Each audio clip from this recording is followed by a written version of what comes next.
All right, everybody, welcome to Shedcast, the shed hunting podcast, where we talk apps, gear, anything and everything shed hunting, tips and tactics. Hear stories from lots of shed hunters across the nation here. So today with us we have Jacob Howard out of Colorado. So avid shed hunter. Jake's going to tell us who he is and what he does.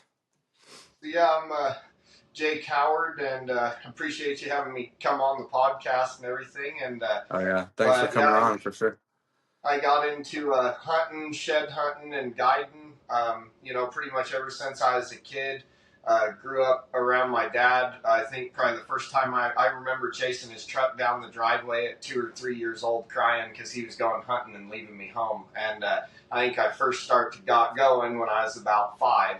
And I started hunting grouse with a recurve bow and picking up sheds and hunting small game until I was old enough to hunt big game. And then pretty much every year since then, every tag season I could get a hold of, fly fishing, ice fishing, birds, turkeys. I mean, any part of being outdoors and getting into sheds and hunting, I was as far as I could go and get into it as much as possible. That's pretty awesome, man. You started super young then. That's pretty cool. You basically grew in, or born into it pretty much, huh? Oh yeah.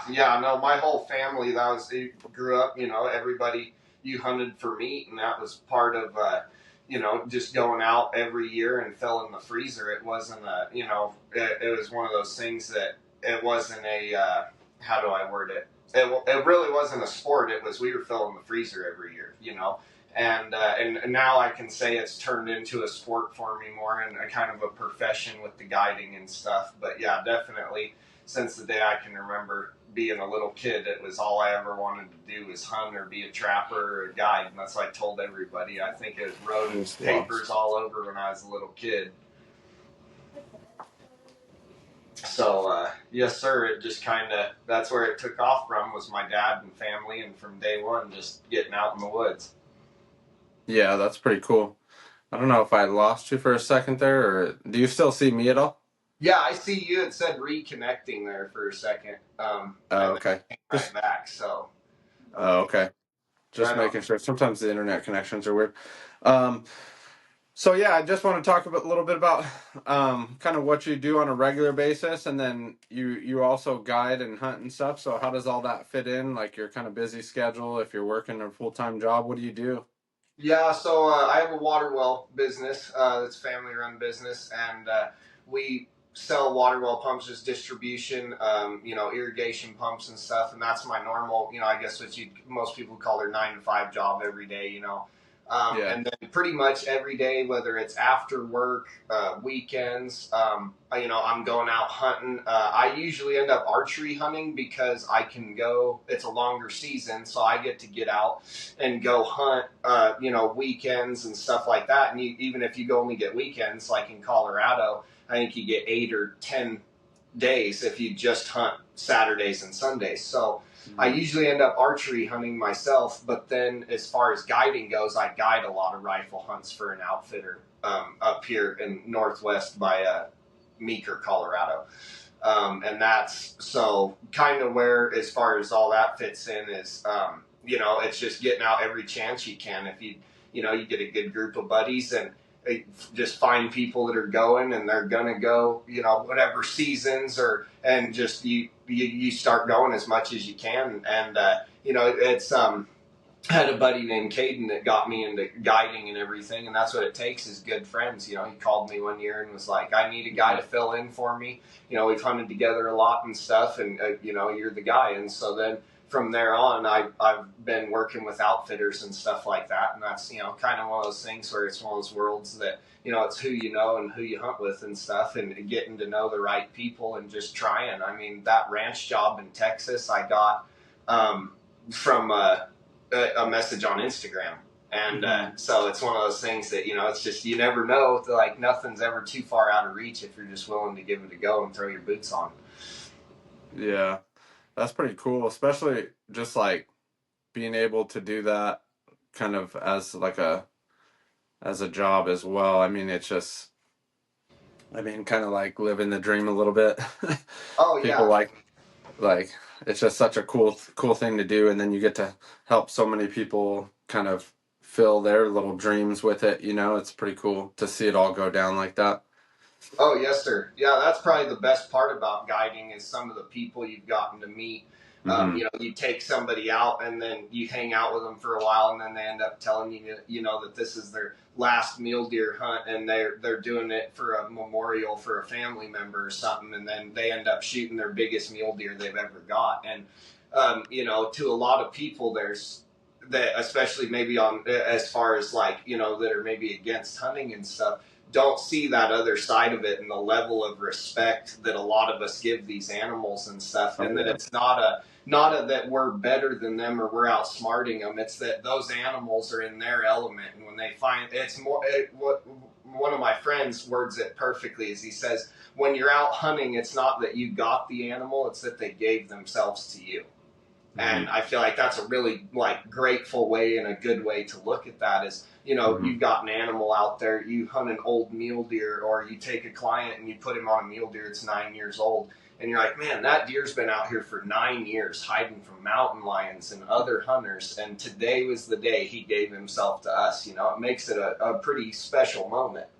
Yeah, definitely lots of I 100% agree with that. Lots of special moments in there, and Um, the last few years we've been taking my kids and stuff now too, so it's kind of cool to be able to get them involved and kind of start doing that and passing that along. And it just 100%. I mean, we're making memories, and then the amount of respect, like you said, I couldn't agree more with the amount of respect that hunters have for all these animals that we get a chance to actually hunt. You know, it's incredible. And then not to mention like all the country we get to see, and just like sunrises, sunsets with on top of that, you know, it's just a super cool experience all around.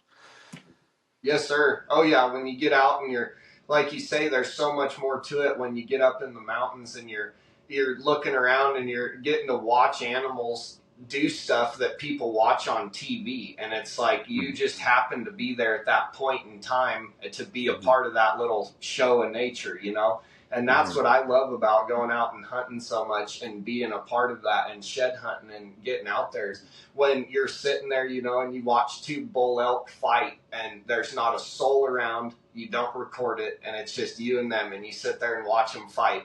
And it, you know, and you kind of look around and you're like, well, that's pretty cool. There's not a soul in the world that knew that was going on but me and them, you know, and that makes it a pretty special moment when you can sit there and say that you've seen stuff that honestly nobody's seen, you know, and so many people, I think that is the draw to hunting that a lot of people don't understand is it's not just chasing that 190 mule deer, getting that trophy bull elk, but being a part of those special moments in nature and those funny moments. You know, like you say, it's awesome that you guys get your kids out and you take them hunting and get them into the field and pass it on to that next generation to share those laughs and those memories, you know, and you're trying to be all quiet and somebody trips and falls down and you hear a deer spook and it's like, well, there's not one here now, and y'all start laughing and it's a good day, you know, it doesn't matter. Yeah. You had fun, and that's so much a part of that, and being a part of, like you say, when you've got people, especially guiding, I think a lot of people kind of misconstrued it where, you know, they think it's just for people that are rich or guys that are lazy, and it's like the amount of clients we have come out that are like, man, I'm 87 and I put in for a mule deer tag in Colorado my entire life, and I finally got one, but I'm too old to walk. I've had hip replacements, all this stuff, you know, and you can take them out there and get them their once in a lifetime mule deer and be a Hmm. part of that moment for them. You know, maybe they don't have any family to help them do it, you know, whatever the circumstances may be. And we get a lot of people that come out and they're young and they're like, hey, I saved up, you know, for 2 years to go on a guided elk hunt because I've always wanted to do it. And so a lot of people don't realize the amount of effort and hard work that goes into that when you're, you know, 2-3 years saving for a hunt, and then you're there in that moment hunting that animal, and the stress that comes into it, you know, and the Hmm. emotions when that it's built up for that long and you finally get that hunt to come together. And a lot of people that go You know, the amount of people that have come on a guided elk hunt and said, I've hunted elk every year over the counter in Colorado for 25 years, and I've never killed an elk. Never shot a Wow. cow, never shot a bull. I've met guys that are like, I've seen one bull in 20 years that I've ever hunted, like I got to look at one.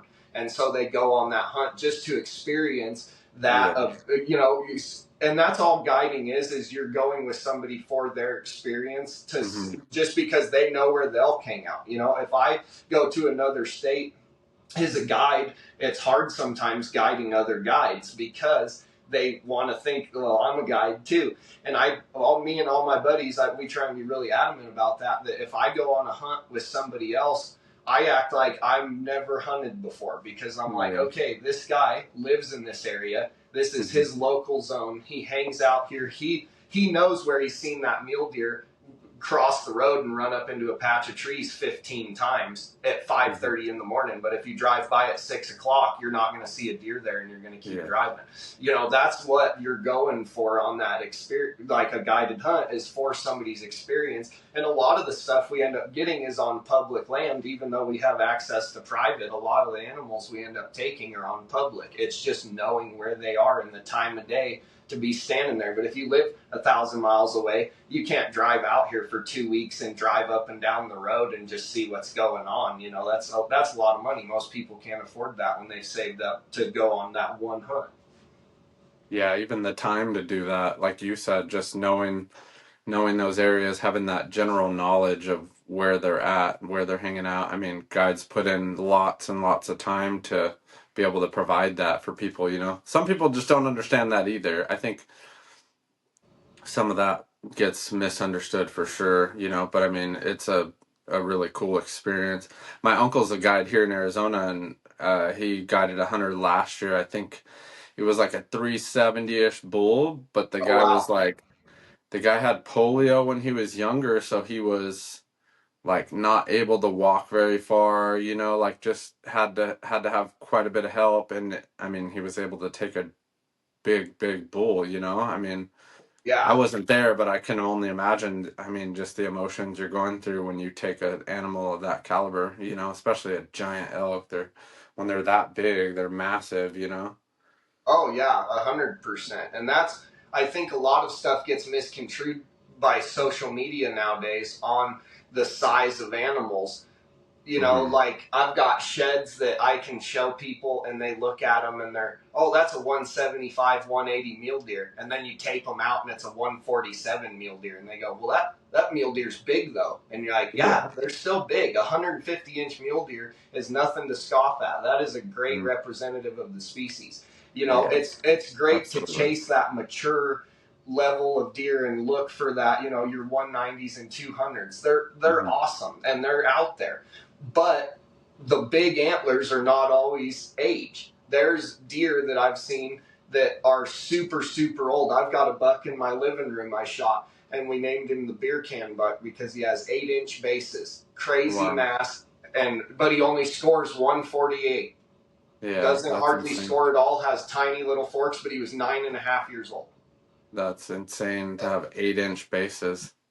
Yeah, I mean he's That's a the max. crazy mule deer. And Yeah, but that was the thing is I saw him and my first thought was like, oh, that buck's got crazy mass, you know. yeah, And I didn't think about score. I mean, when you see it does look like tree trunks coming out of his head, you know. yeah, And so it was just one of those things that when the sun hit him, I didn't think about what he scored. I was like, that's a big deer, and I shot yeah, him. And then when I walked up there, you know, and that's my biggest mule deer. And yeah. I've guided 175s and I've Hmm. guided 400-inch bulls and 470 Hmm. bulls, and I've guided low fence bulls and high fence. And my biggest whitetail's 147. My biggest mule deer's 148. My wife's Wow. got the biggest deer in the house that I guided her on at 167, which she never lets me live down, but I'm proud Yeah, of her because it's a great deer, you know. yeah, Um, so, but it that's pretty cool. definitely it's a cool thing to be Hmm. into that community of hunting where I hope everybody gets back to where it's that we're all hunters with the same goals. And it's, you Hmm. know, if your buddy shoots a 2 point, good on him. That's what he was Hmm. happy with. You know, if you want to Hmm. hunt to let that deer, a mature deer, and pass a younger deer, great. You know, Mm-hmm. But hopefully everybody can get back into kind of not letting social media constrict it, because like you say, like a 370 bull, that is a giant bull to kill. Yeah, I it's mean, huge. that's our one of our ranch records is barely pushing. He's like 370 up here. Yeah, Sorry, yeah, I said 170 before. But yeah, 370 bull.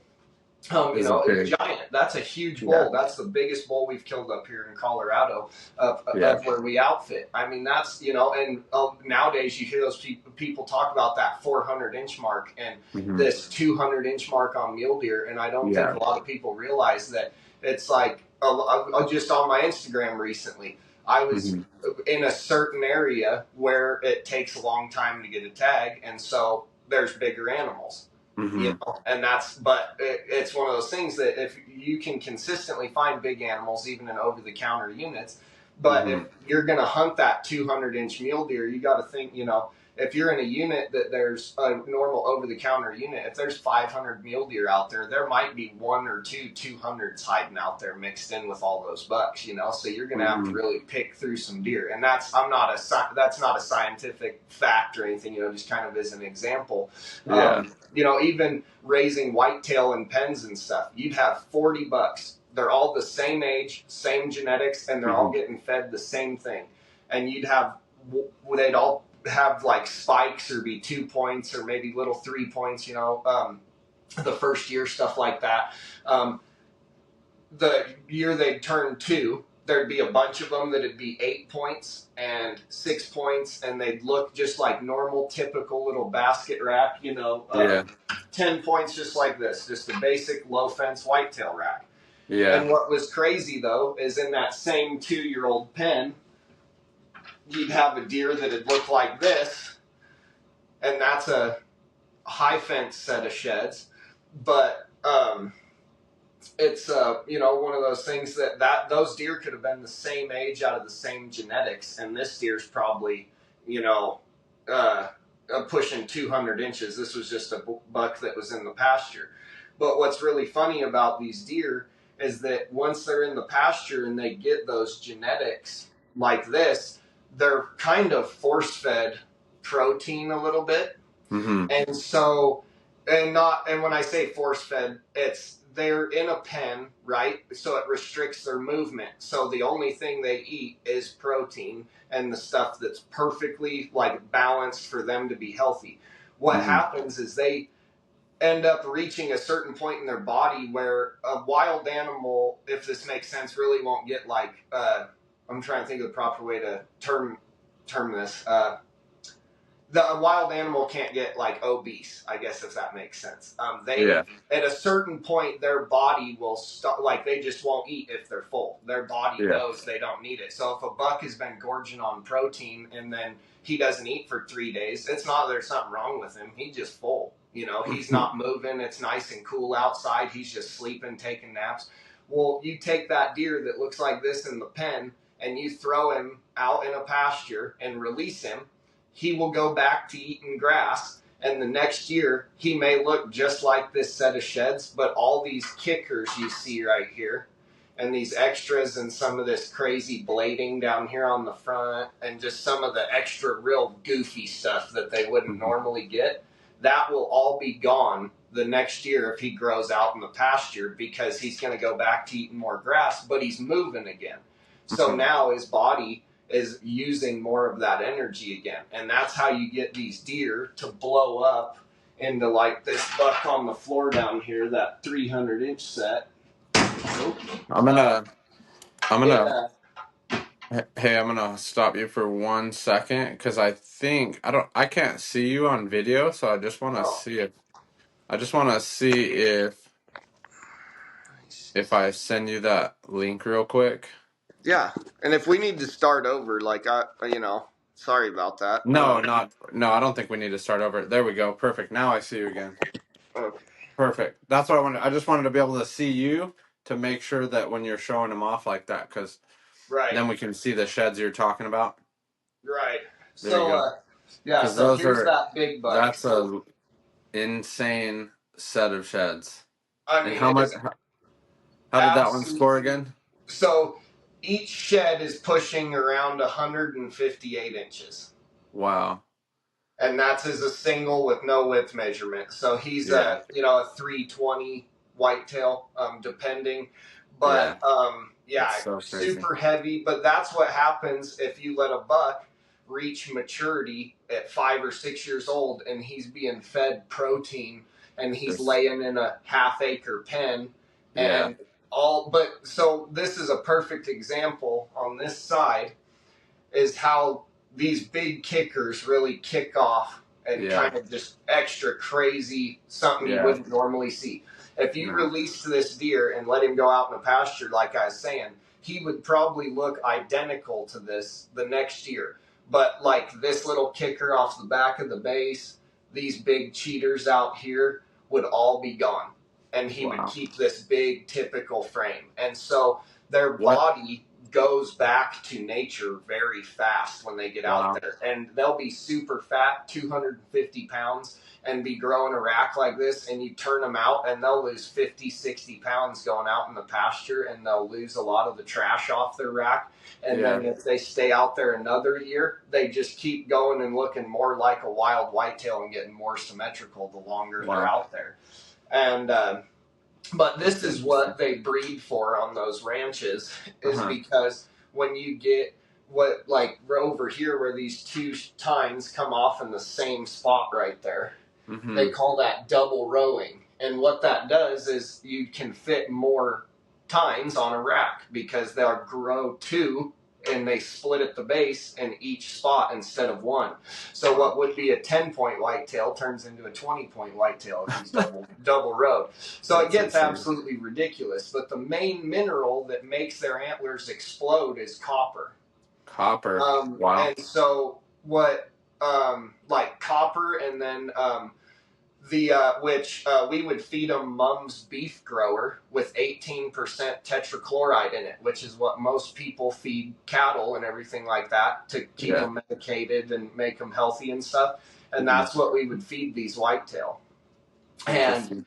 it just does incredible things to them when they have exactly what they need, and they can sit there and just lay in the shade, and they aren't fighting off coyotes. And that's obviously a big part of it too, right? Is they're in a pen, you're watching them and checking them, so they aren't running from coyotes, they're not getting chased, they're not waking up at 2 a.m. to coyotes killing a deer next to them and having to run a mile and go find another place to hide. Mm-hmm. And that's totally taken out of it.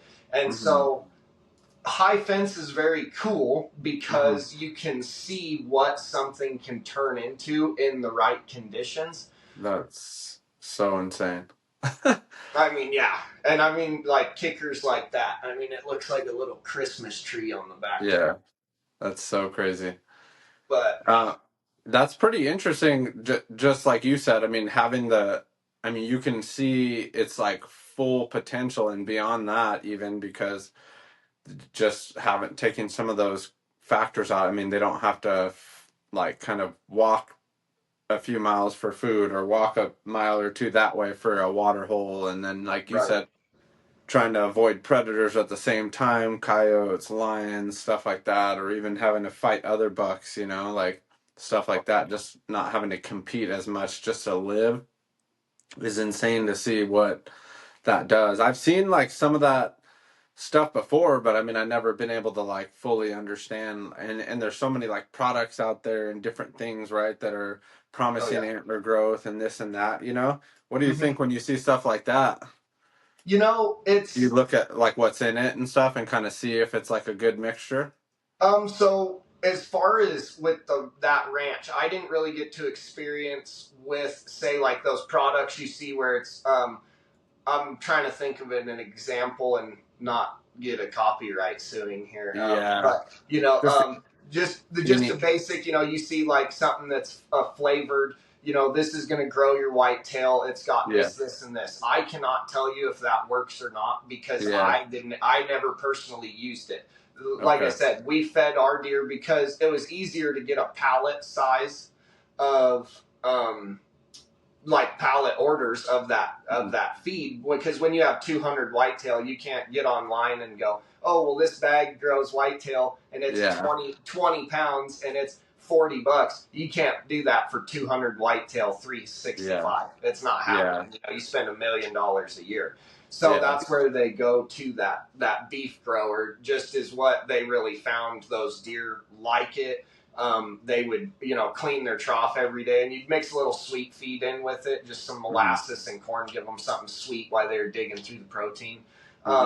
But they do like it. A lot of people think that they, you know, like I kind of misspoke when I said they're in the pens and they're kind of force-fed protein.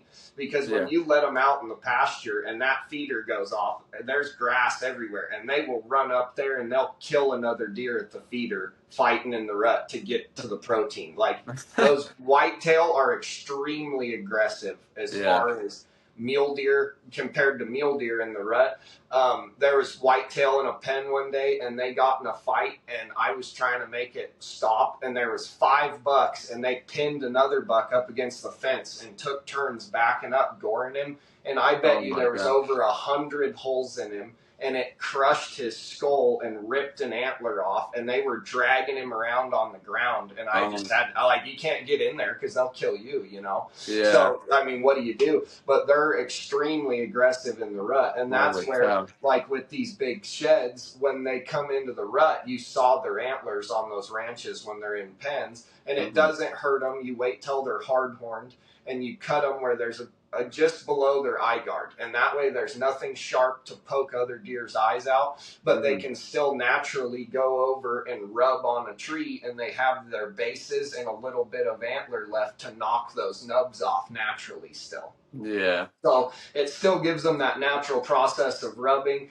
but you only do that and cut the horns with, say, like your breeder bucks like this, where they're, you know, because this is you take a deer like this and you've got a deer of this caliber and say he's 4 years old, that's a $25,000 to $40,000 whitetail in a breeder program. You know, that's something that you know, you're not going to sell him and just let somebody shoot him.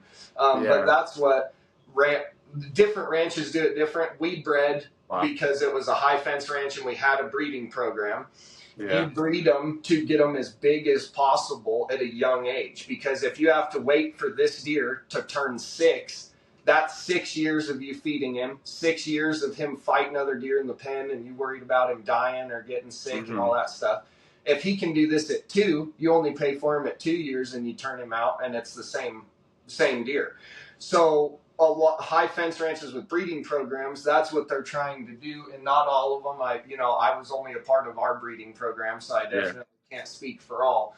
But that is the main goal, is to get that maturity, and then you have what they call pasture programs, or a pasture bred program, and that's where you'll have, say, 1,000 acres of high fence, and you take 40 whitetail bucks and 50 does, and which it's all permitted through the state. Each deer has a social security number in the state of Texas that is in a breeder program. They have an ear tag with I think it's called an RFID number, if I'm correct.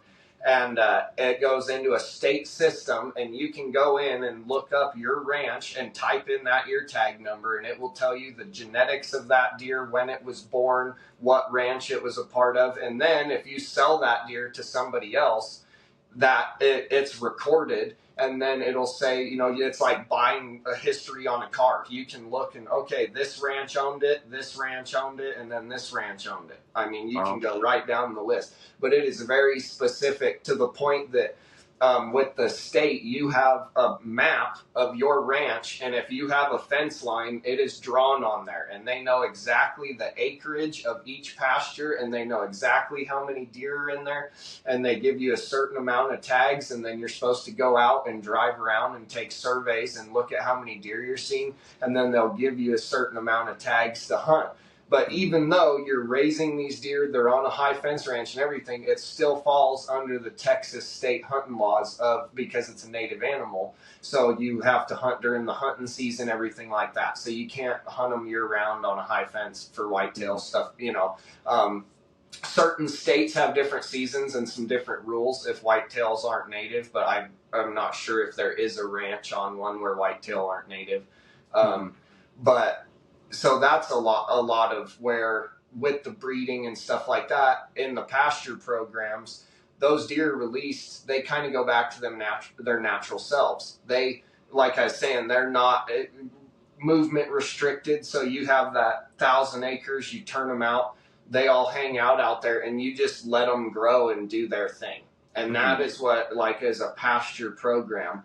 And some people will have what they call only pasture raised whitetail. And I didn't ask permission, so I won't mention this gentleman's name, but I got to tour his ranch when I was in Texas, and he had 1,500 acres of one perimeter fence and a pasture whitetail program. And they would win the Los Casadores big buck competition for typical whitetail almost every year. And you drive down the road and there's 220 typical bucks jumping across the road that are 11 points. And, you know, there's a 220 goes this way and a 190 runs this way, and there's a 180 with a drop time, and they're all growing in the pasture. But he has a very strict management program. He did very strict amount of hunts. You have to have very strict predator management. And really to do that, go ahead, sorry.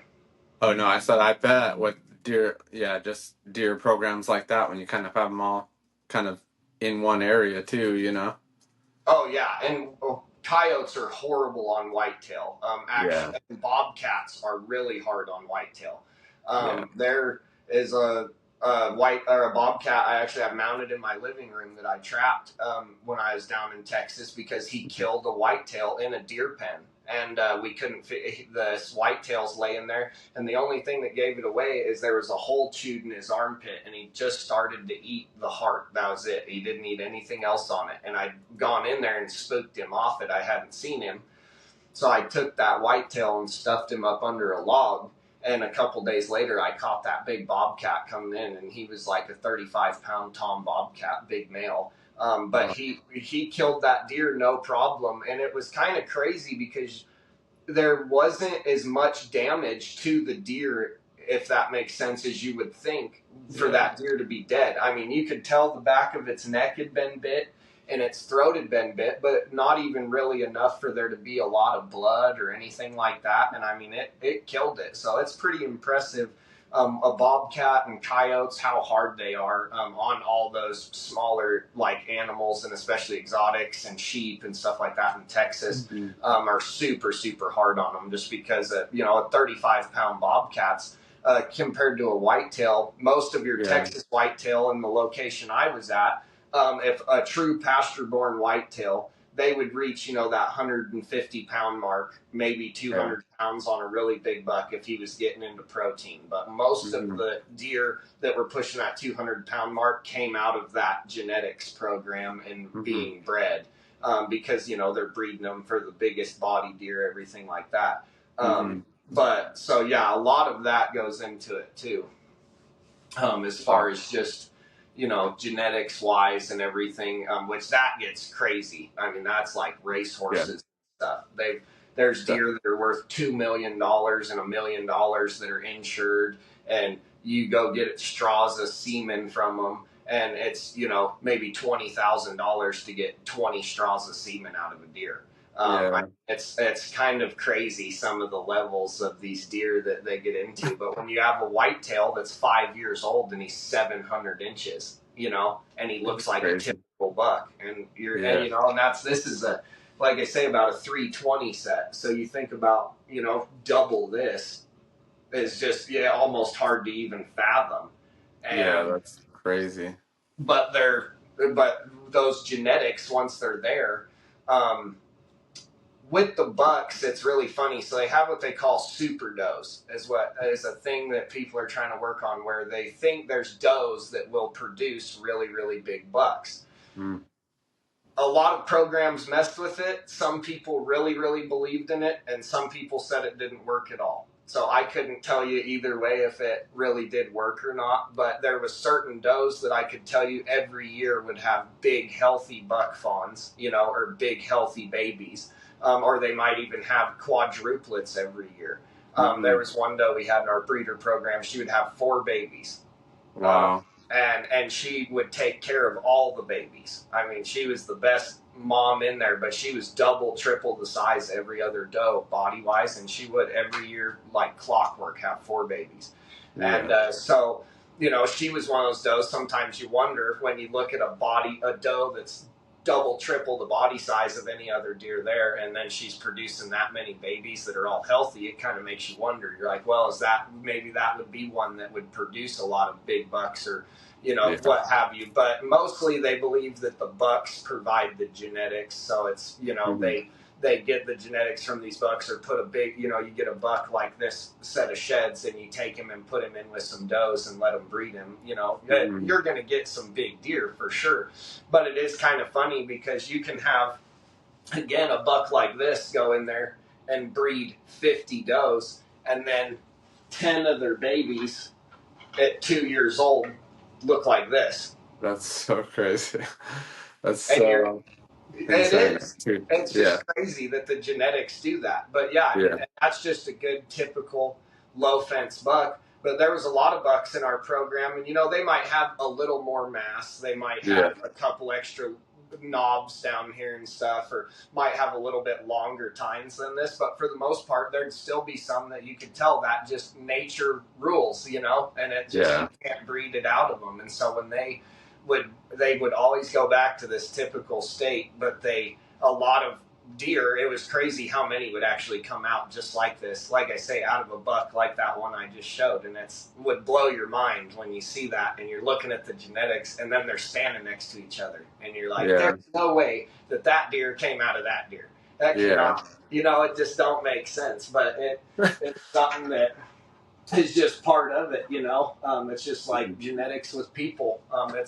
It's about the same level of science figured out with it too, where it's we really think we've got it figured out, but there's still stuff that everybody's okay, you because they do a thing called sex semen now, which is your can only it's only supposed to be the semen that will produce bucks or does. Wow. So you can go and get sex semen and it breed all your does. Well, you should get 100 bucks, right? If you breed Wow. 100 does with buck semen. Well, you do that, and then you get 60 bucks and 40 does, and then the next time you'd get 80 bucks, and then, you know, so it was still at a certain point that science isn't totally perfected.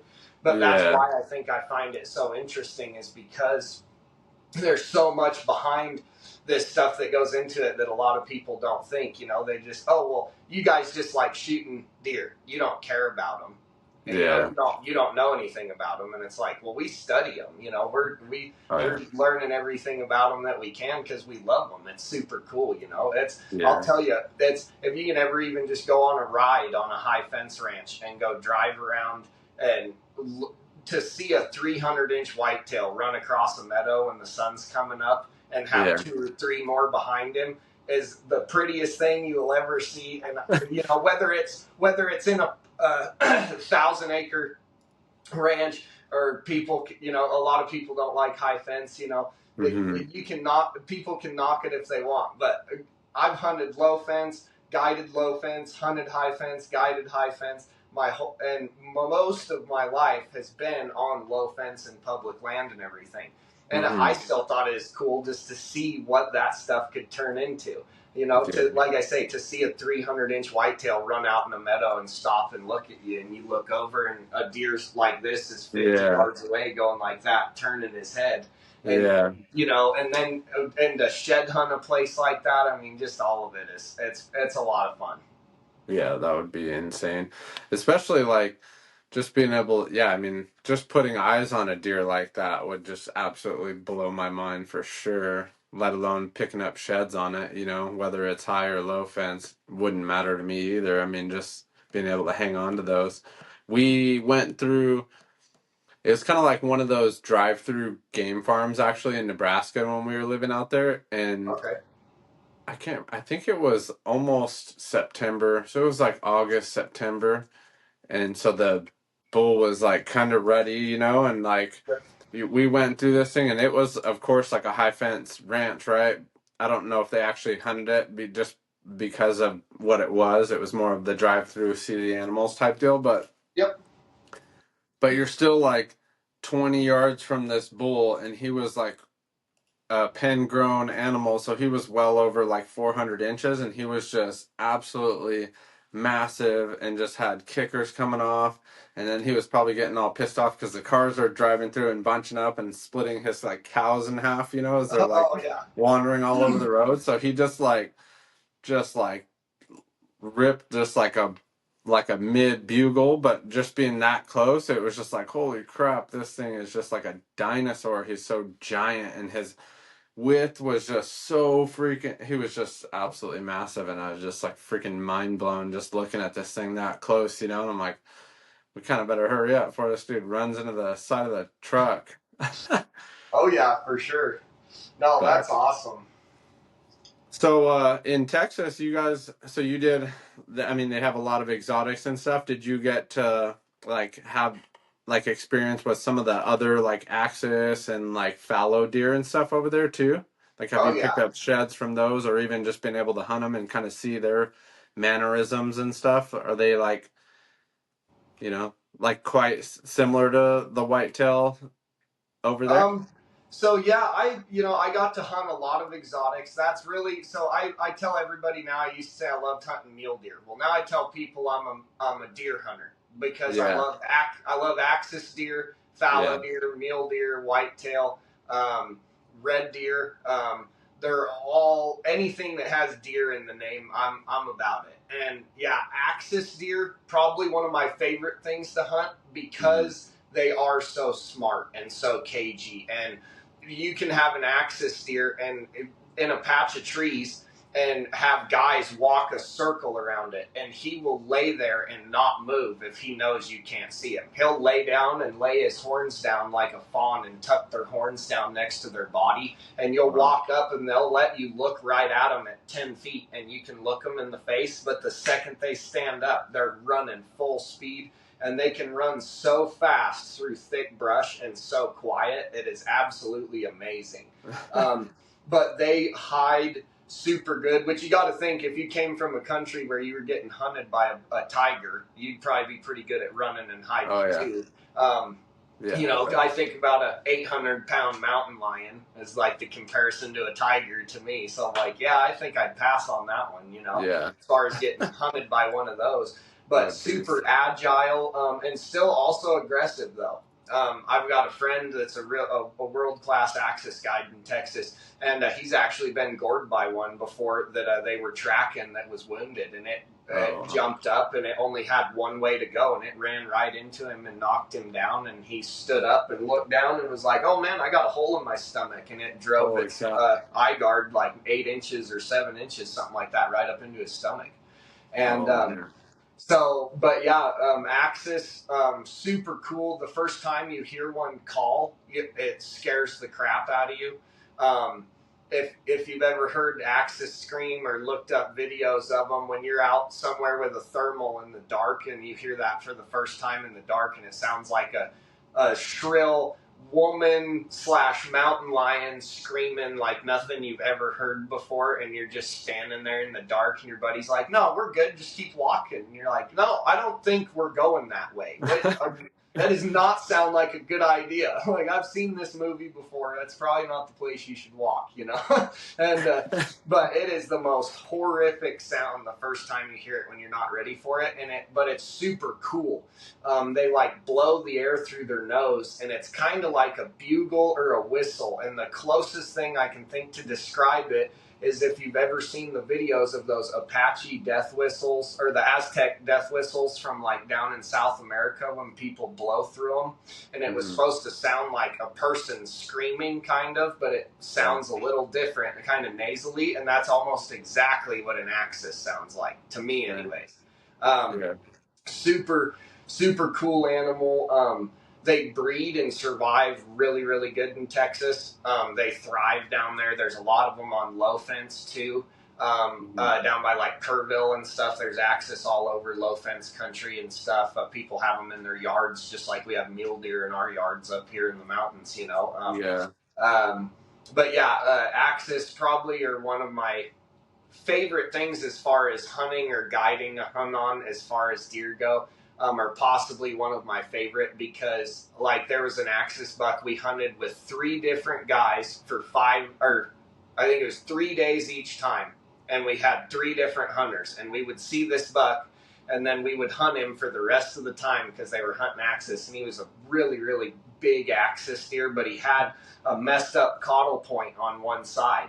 And a caudal point, for people that don't know, when the eye guards come out on an axis, you know, those are obviously their eye guards right at the base, and then their main beam runs all the way up. Well, that little tine sticking up at the top is called a caudal point.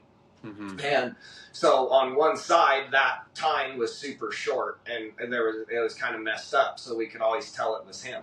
And we hunted that deer each of those times, always got on him, and never once did we get to fire a shot at him or get him. And then I ended up finding the sheds off of that buck. Oh, and wow. So to be able to find the sheds off that buck that we'd hunted that many times and he'd always outsmarted us, stuff like that is always kind of cool to me, because it's like, you know, he got to live, but because I found his sheds, it's like I still got him in a way. Yeah. You know what I mean? It's like I still was smart enough to figure out where he bedded and find his sheds. So I'm like, at least I got a part of him, kind of, you know. And that's cool. Fallow deer, super fun animal to hunt. In the rut, they are not afraid of anything. They like. And not in an aggressive way, but like you can see one and he'll be rutting does or something, and you can sneak up and stand behind some trees or something and lean out, and he might see you and look over, and then if you hide again, like he'll get curious and come running over there to see what's like hiding in the trees, and shoot him at 20 yards. That's so crazy. It depends, because fallow deer, depending on the ranches you're on, then there was other fallow deer that like you'd run the chain on a gate, you know, going into a pasture, and somebody'd be like, what are all those white dots running up the hill on the opposites, like 1,000 yards away? And you'd look up and you'd be like, those are the fallow deer that we were supposed to go hunt and look for, that are running away from us right now. And they'd be like, they look really smart. And like, yeah, that's gonna be a problem today. And and there was just some of them. There was one big white buck we kept hunting. He was a SCI gold fallow deer, giant fallow deer. And the only time you saw that thing, he was at the top of a ridge with his butt to you, looking back, and it was right as he was running over the top. And that was the only time you ever saw him. And that was in a 400-acre pasture we hunted in with multiple guides and buggies full of hunters. And we're in a 400-acre section, and there was animals in there. There was a Nilgai cow in there. They said I could have shot her because she was the only Nilgai in there. She, you know, so she's just like basically doesn't have a bull to breed her or anything, so it's easier to just get rid of her out of that pasture. In that 400-acre pasture, in a year, I saw her twice. Wow. And one time she was running from me at like 600 yards. And the only other time I saw her, I jumped her in the brush, and I didn't have a gun because I was looking for a wounded animal. And she jumped up at like 20 yards and stood there and looked at me. And I was like, well, like, you got me. You outsmarted me, you know. And I did. I quit hunting her after that because I was like, this thing is too smart. I was like, and that's where I think a lot of it that's cool too is, if you get on a good ranch, like we had a 2,500-acre ranch down there that we were hunting on, and then there was separate pastures, you know, some of them might be 800 acres, some might be 400, you know, but certain animals you have to keep separated. Red stag and elk you can put together, but red stag will breed elk cows, and then you get a bull elk with a couple kickers off his fourth and his fifth, and it looks just like a bull elk. Wow. It doesn't. And you can have a 500-inch red stag breed an elk cow, and it looks just like a bull elk, and he'll have a couple kickers, and that's it. They don't get super crazy crowning and stuff like that. Yeah. It's just that I think that elk gene is a little more dominant. Mm-hmm. And so, you know, certain stuff like that, certain animals you'd keep separated, or certain animals like that were super aggressive, like buffalo. We had Asian water buffalo and like American buffalo and stuff. and so those were in their own play, like pasture, just because it was like they're kind of rough on other animals when they get mad and they're fighting in a feeder. You know, it's like if you get gored by a buffalo, you lose. It's just the way it is. So, especially if you're a white-tailed deer or something, you know, they'll pick them up and fling them in the air at feeders and stuff. So it's like you just have to keep them separate because it's just something that it's too big to deal with. But yeah, a lot of the deer species like that, you know, like I say, red deer and the fallow are super fun to hunt as far as being, I like that they're audible deer. You know, mule deer, and what I mean by that is, like, mule deer are not very audible. If you sit there and there's a buck and he's running with a bunch of does, you'll hear a few little meh, meh, you know, they'll kind of bleat at each other, but that's really it. And fallow deer and like axis deer and red deer are super vocal like an elk, you know, where like the axis will scream, and so you can call them in because they scream. The fallow deer, they sound like they're going wow, super, super loud. And they like walk around and do that like 5 or 6 times in a row. And it sounds like they're growling or snarling almost. And they're walking around doing that. And that's that's called the croak when they come into calling like that. They call it croaking, and they kind of sound like a big frog, I guess you could say, but it's just this super weird sound, but it's super audible. You can hear it from a long ways off, and the second you hear it, you know what it is. And red stag, same way. They sound like a dinosaur. I'm not even going to try and repeat that sound. I actually just heard that one recently for like the first time, and I was like, holy cow, they do have such a deep, like it's like, it looks like they're bugling, but it comes out so deep. I never would have expected that. I would think they would sound like an elk bugle, you know? Even the first time I heard an elk bugle, I never would have thought it would have sounded like that, you know? But the deepness that comes out of that, like that red stag when it's like bugling like that, is insane. Did they even call it a bugle? So I believe that's called a roar as well. Roar. That's So a exactly red what it sounds stag, like. yeah, and it is absolutely crazy when you hear them.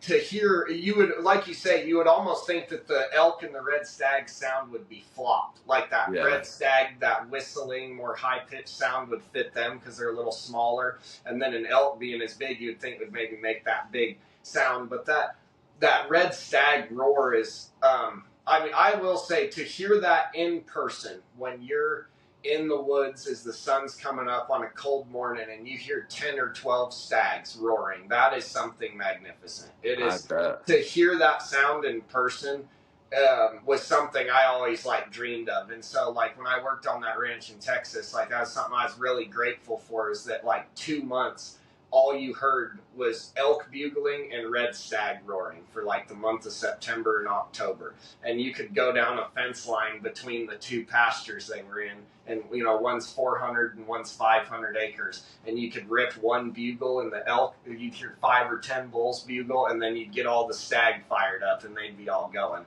just because they could hear the elk bugling, and you'd have 2 pastures just going crazy, and you'd be seeing bulls rutting cows. And but to see animals like that, and just to get to experience, like I say, that side of nature, where, you know, I think that's the coolest part about the fact of getting to live on a high fence ranch, that was that most people go somewhere and they hunt red stags in New Zealand, and they're like that they got to experience for that 10 days, you know, got to be a part of that red stag hunt and learn what they could in those 10 days.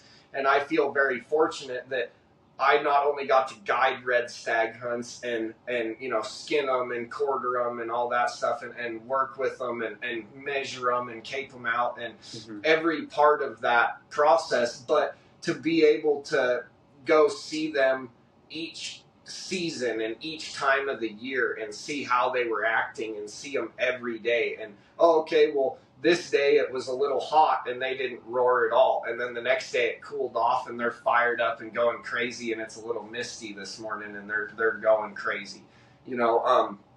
That kind of stuff, and finding that out was super cool, to just be fortunate enough to be there because like you say, it's a time thing for most of us. We all have our normal jobs and our day-to-day jobs. You can't call your boss and go, hey, I'm taking off for 3 months to go sit on the mountain and just watch what the elk do. You're probably not going to have a job come around next year. So that's one of those things. If you've got a job you can do that, more power to you. I hope somebody can go do that, and good on you. You go for it, because that is the way to experience it, is to be where those animals are in their country, and watching them and studying them, and to see them, like I say, as the seasons changes, the rut changes, and to watch them go through each of those different cycles is really a cool thing of being a part of that learning experience.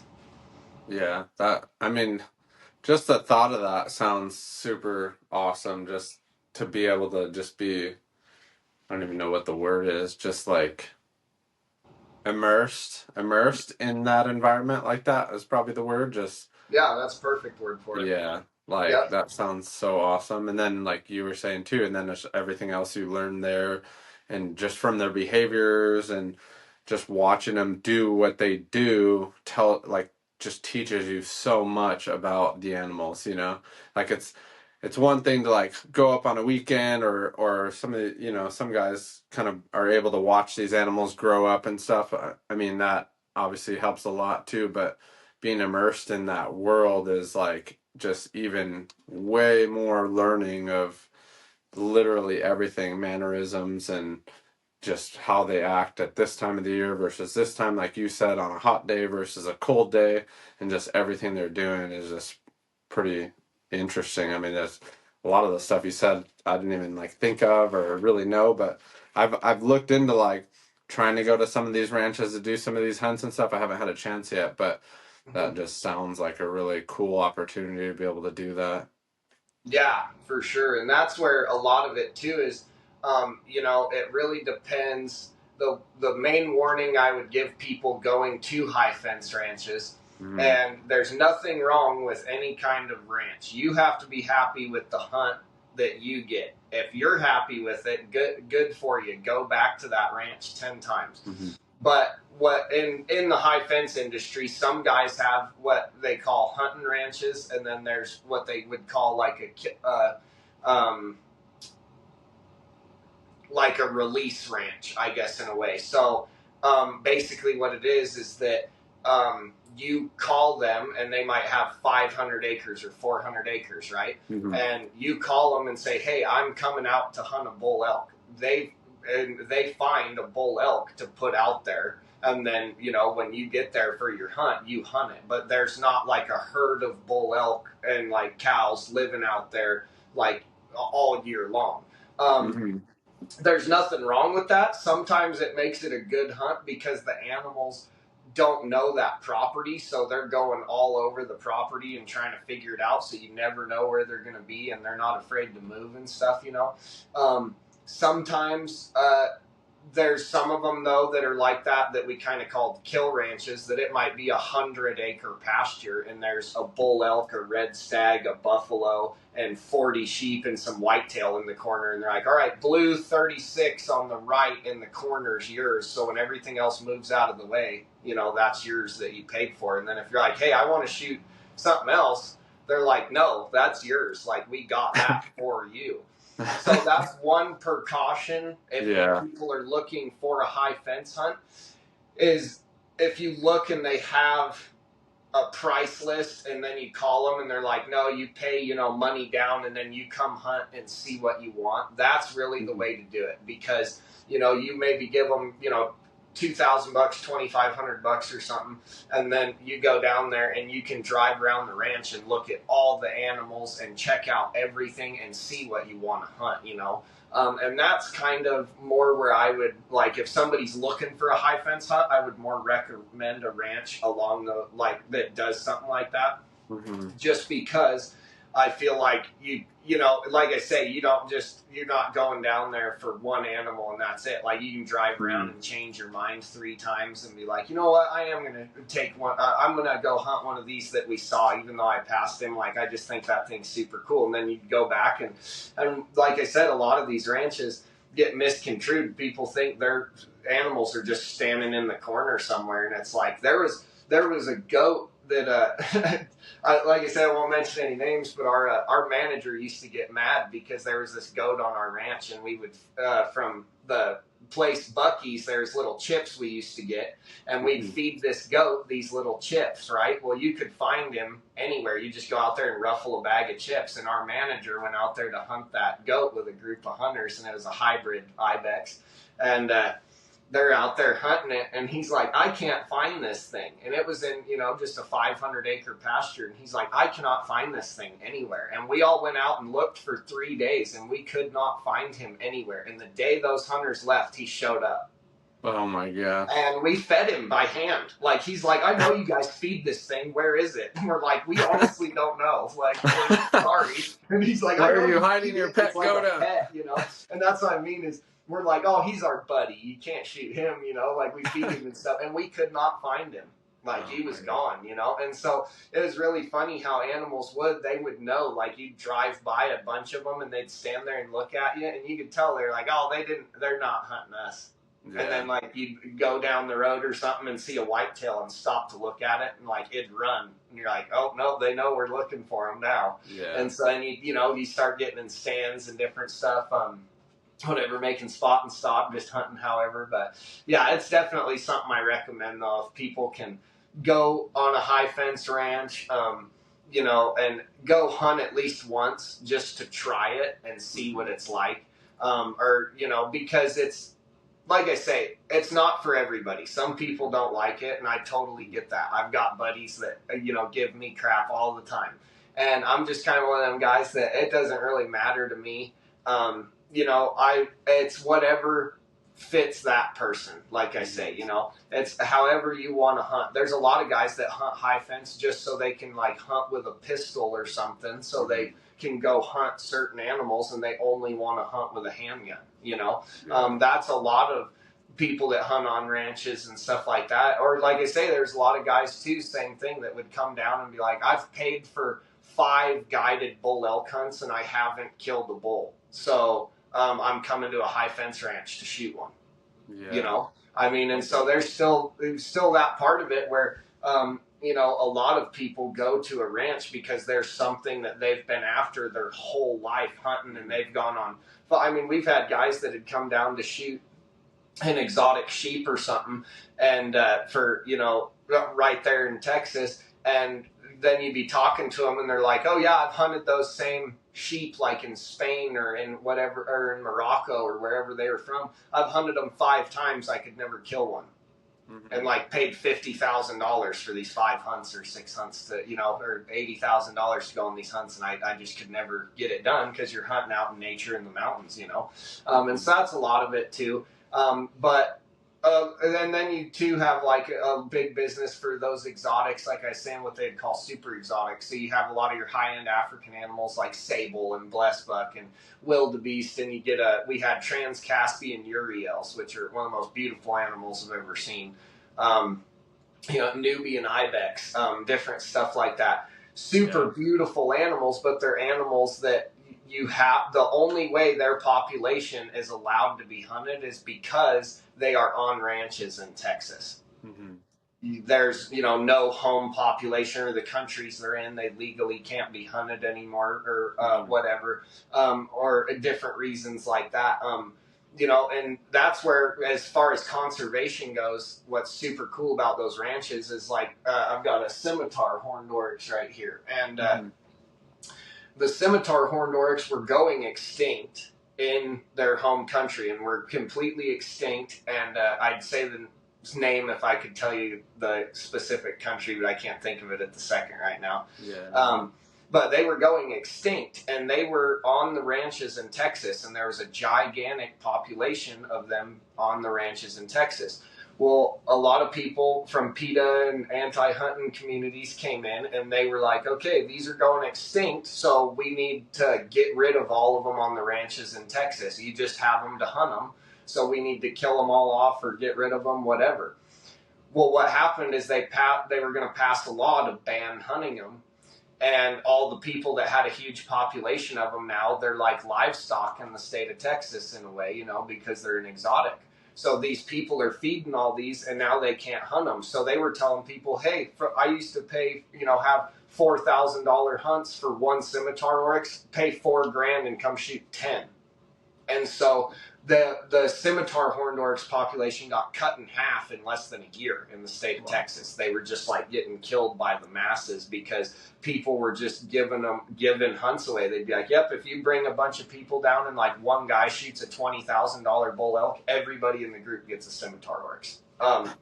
You know, and so what happened is all of a sudden a lot of people on our side of the aisle come in from hunting communities and conservation communities. And they're like, look, the only reason these animals are around to be looked at or alive right now is because they are on these ranches in Texas. Mm-hmm. So what they did is they took everybody that had a good population of scimitar oryx and wanted to be a part of this program, donated scimitar horned oryx to be tested for genetic purity. And I believe it was the 100 purest out of all the ones they had donated and tested. And obviously they're, you know, being donated alive for live, like, you know, and being captured alive, brought in for blood testing and stuff, you know, so they can be relocated. So what they did is they took those 100 purest and took them back to their home country to restart that population, and it worked. And now they have a good population of those scimitar oryx in their home country. And wow. The reason I love that story is because it is the perfect example of hunting saving a species from extinction. The only reason that species had any worth is because it was on those ranches in Texas being hunted. If they wouldn't have, you know, if that law would have passed and we weren't allowed to hunt them, they would have all been given away or killed off, and they would have gone extinct. Like, that was a proven fact until that program came out and they sent some back over there. Yeah, that's pretty cool. That's kind of similar to like how Yellowstone was helping with repopulating elk across the United States too. Yep. And now they're still like slowly repopulating in other states, even like some of these like eastern states are kind of still slowly building back up from what they were, who knows how long ago, you know. Yeah. But I love seeing, conservation at work, right? And just being able to survive a species for further generations to enjoy, even just looking at, you know, and then getting back into where they're going to be able to be hunted at some point when they do grow wealthy enough, you know, or healthy enough and in population. That's pretty cool. Yeah, for sure. No, 100%. I mean, just the amount of money with hunting like has created for conservation for multiple things and projects and saving this pasture and these pastures and stuff like that. It's pretty cool to see. One of the things I wanted to talk to you about too was just getting into kind of what you're doing now. I mean, you spent a lot of time there and learned a lot of stuff. And then even shed hunting, and then now with your guiding that you do and stuff, and you get out quite a bit for guiding and stuff too. Being able to do that obviously is like living the dream as well, just being able to supplement with that. But your shed hunting, like, so getting out, obviously shed hunting helps you get outside, enjoy nature, but then also kind of lets you know what's in the areas and stuff like that. So what kind of shed hunting are you doing where you're at now? And I mean, you don't have to name specifics, but just being able to get out and do that, and how does that help translate into like being able to guide for those type of bulls or bucks and get people in the right areas? Yeah, for sure. So a lot of what I do now. So I'm back in Colorado, guiding in Colorado. I'm shed hunting here and everything, and that's a lot of what, as far as shed hunting goes, is just knowing. You know, it's when you're guiding elk or hunting elk, and you see an elk on top of a mountain, and then your buddy calls you, and he's at the bottom of that canyon 6 months later in shed season, and he sends you a picture of the match set, and you're like, okay, so that bull went 5 miles from the time we hunted him until he dropped his horns. In 5 or 6 months, he was in one canyon. And that's where I love shed hunting, is the mystery behind it, right? Mm-hmm. I've found sheds from 100 yards apart to like laying on top of each other. To I Mm-hmm. found one, probably the coolest one I found was I went before I moved to Texas. I found a shed horn on in a spot with a buddy of mine, and Mm-hmm. there's a highway separating like that those two units or whatever, and I lived in Texas, moved back, and we were shed hunting on the opposite unit on the opposite side of the road, 10 or 12 miles away as the crow flies. And I found a pink antler that was a few years old, and it was the match set to that horn I had found 3 or Oh wow. 4 years before. Wow. That's a Um, long ways apart too. Yeah, like a Holy cow. long time and a long ways that it just Yeah. laid out there. And that's stuff like that is what hooks me on shed hunting. Is like Oh yeah. the mystery behind that of like, and you might pick up one side, and I hear a lot of people say it, they pick up one side and they look around a little bit and like, well, somebody else has the other side. And then I always Yeah. think about that set where it was 5 years, 4 or 5 years apart, and a totally different unit, and it's like I got a perfect match set. And so That's it's, so funny. a lot of that translates into, like I say, as far as seeing what lived through the season the year Mm-hmm. before is a lot of it. Seeing all your hunting seasons have ended, and you're starting to pick up the sheds and everything. You're getting into that. I'd say like January, February time, and there's really like April, May, and then obviously it's, or yeah, I believe May 1st is when it opens in Colorado, Oh or yeah, maybe Colorado. 31st. Yeah. I can't remember off the top of my head, but Mm-hmm. like when the shed season opens in Colorado, it's, the horns there's still animals that have just dropped horns. They're Mm-hmm. kind of dropping all through those months. That's where it's something I figured out too is shed hunting, is that I used to always think as like there was like a day, you know what I mean? That like it's just like there was a day, a week, 2 weeks that everything dropped its horns. Mm-hmm. There was elk I watched on that ranch in Texas, and elk we've seen up here that there will be 6 bulls together, and the next time you see them, one bull has dropped both sides, and then the next time you see them, one bull's dropped his left side and another bull's dropped the right side, and then you go back 2 weeks later, and the bulls that both had both sides have both dropped both sides, and the bulls that each have one horn still have one horn. And you're Yeah. like, what? That doesn't make any sense. Like that, you know what I mean? And so there's Yeah. no rhyme. I swear there's no rhyme or reason to it. I think it Mm-hmm. just depends on how aggressive they are at rubbing and knocking them off. Yeah. I don't know as far, like I say, there's kind of that particular time of year where they start dropping, but whitetail were the same way. There'd be Mm-hmm. 10 bucks in a whitetail pen, and all of them would be missing both sides, and there'd be one buck that'd carry his antlers 5 weeks, 4 weeks longer than every other deer. Mm-hmm. And and that's where a lot too, you find one side, that other shed may be 10, 20 miles away, because if that took that deer a week or two to drop it. But as far as that, where that translates into guiding again is just seeing what lived through the year before, and kind of seeing the way the animals moved, I guess, after you hunted them, kind of where Mm-hmm. they decided to move to, where they decided to go to. That's a lot of guiding, is not just knowing where the animals are, but knowing where they are when they aren't where they should be, if that makes sense. There's a spot you always see elk, and you go there and they're not there. It's Yeah. like, well, and that's where a lot of people get stumped. They're okay. Well, where did they go? And that's, I think, a lot of shed hunting. For me, is I tend to find a lot of sheds in those spots where I think they go to hide. Mm-hmm. When they've been pressured or something like that. They kind of what you'd consider like a sanctuary area. They've been kind of hammered through that hunting season. They're going to, they might, and what's funny is it may be 150 yards off a road where that buck feels safe.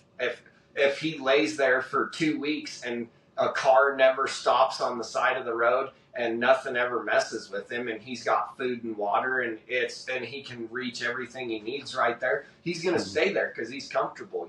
He's happy. Mm-hmm. He's like, hey, I don't have to move. There's not much danger. Nobody knows I'm here. And I think sometimes these animals are starting to use stuff in nature that us people have put out there for safety, like a road. In Mhm. the last few years, just on other podcasts, I've heard a lot of people mention that they've killed, big bucks right off roads and Mhm. public land units and stuff. I mean, countless podcasts I've heard guys say, "Oh, I can't even talk about the spot because people know exactly where it is and it's right off the road." And they kill Yeah. a 215-inch mule deer or something to opening day archery. And I think that's a lot of it is just learning their patterns and stuff, and it's kind of just another part of that puzzle. I just love hunting that much that hunting Mhm. them isn't enough to just hunt them and then wonder where they went for the rest of the year. And when you've guided in an area long enough, and if you shed hunt the same area, depending on how migratory the animals are there, it can get really cool because sometimes, you'll have people that, hey, in the summer, I was working on an oil well on the top of a mountain or something, and I saw this buck and took a picture of him, and like his ear split, so I know it's him. Well, then Mhm. you end up, somebody at guide camp ends up bringing that deer back to camp 30 miles away and 4 units away or something in a totally Mhm. different unit. And then somebody else, has his sheds another 10 miles down the line. And you're like, Yeah. man, so this deer ran this whole mountain range. And then there's deer that will hang out in the same draw, and there's guys that pick up their sheds every year and then they kill them, and they're like, yep, where I picked the first picture I ever took of him and the last picture I ever took of him were within a mile square area. Yeah, that's so It just crazy. depends on their level of safety. Mhm. And then what pushes them, like you said, the pressure definitely moves them around, right? Yep. And then it's funny you mentioned the road thing because the other day I think it was late last week. I went for a little shed hunt just to get up out of town and kind of go walk around. Mm-hmm. And I wasn't too far off. I was kind of doing a little bit of bull scouting for a little late season archery tag I have here in Arizona. And so I was kind of cruising some roads, just kind of getting the feel for some of these areas. And I was like, you know what, I'm going to go up to this like top of this big peak so I can glass off. So I walked up there and I'm like, I kind of always stay like with my head on a swivel and always looking around, you know? I'm like, man, I just feel like this is a good spot, you know? Like I kind of went up Yeah. to this peak. I actually bumped like a small little deer, but I had seen a bull Mm-hmm. like just around the corner too. That was like a pretty decent bull with a couple cows kind of running around a little bit. So I was like, I feel like this is just such a good spot. Like it feels just like, just I feel like something's in here, you know. And then like I was kind of glassing around for a while, and I walked around kind of a lot of this kind of big bench on here, and I walked around. And then on my way back towards the truck, which wasn't too far, it was only like a few miles that I had done total, you know, just zigzagging all over the place. And then I ended up finding like a small little shed, and I was literally just thinking in my head like that exact thing that you said. It's like where instead of thinking like where I want a shed to be, I'm thinking about like where are these out gonna be when they're dropping the sheds and why, right? Like Mm-hmm. understanding the why, how, and where, and all that type of stuff just kind of Yep. puts you in those spots. And then I'm like walking down and I'm like kind of coming down this hill and there's like a bunch of little washes in the bottom with like some good looking feed and stuff, I'm sure. And then sure enough, I just spot like a little tine sticking up and I'm like, man, I was literally just thinking that like, you know, Perfect. like I felt like it was a good spot. And then sure enough, there's a little tine sticking up. It was a small little like raghorn shed, but I'm still excited to pick it up. You know, I'm like, this Oh is yeah. like why I'm doing it, right? To like kind of help put myself in those little spots and kind of figure it out. That's the fun part. And then, like you said, it's like just when you think you've got it figured out, you'll go for another shed hunt and then you won't find anything for 10 miles, you know? It's just Yep. the way it goes. But or then Oh in yeah. your case, you know, you match stuff up that's years later that you weren't even trying to match up at the time, you know, and it's just like you Mm-hmm. stumble upon it and it's like for whatever reason they stood in that spot and dropped it, you know, Yep. whatever pushed them that far, or maybe they were just cruising along, you know. It's Yeah. very cool to see though. But that was funny though because that was not very far from a road. Like I mean I walked up this ridge and kind of hiked all around and Mm-hmm. stuff that was like further from the road, and then as I'm circling back to go back towards the road, I mean it was not very far from the road, probably a few hundred yards off the side, you Yep. know.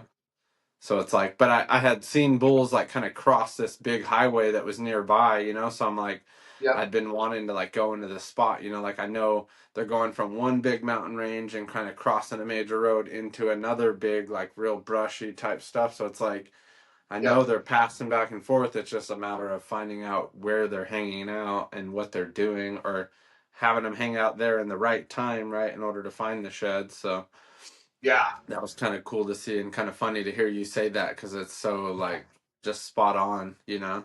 Yeah, and that's I have it's always funny because I've been very fortunate in my life. Like it's I need to make a Instagram reel about like shed hunting a Mm-hmm. high fence because it is like people think. You just walk off in the trees and there's ridiculous antlers because nobody's shed hunting them or they're right in the road next to a feeder or something. You're Yeah. not out there hiking and working for it, but that's when I shed hunt Colorado, I've got all these crazy sheds, like these big whitetail horns and stuff. I pack Mm-hmm. out every horn I find. If I find a chalky 2-point, I'll carry it out. I don't care. Yeah.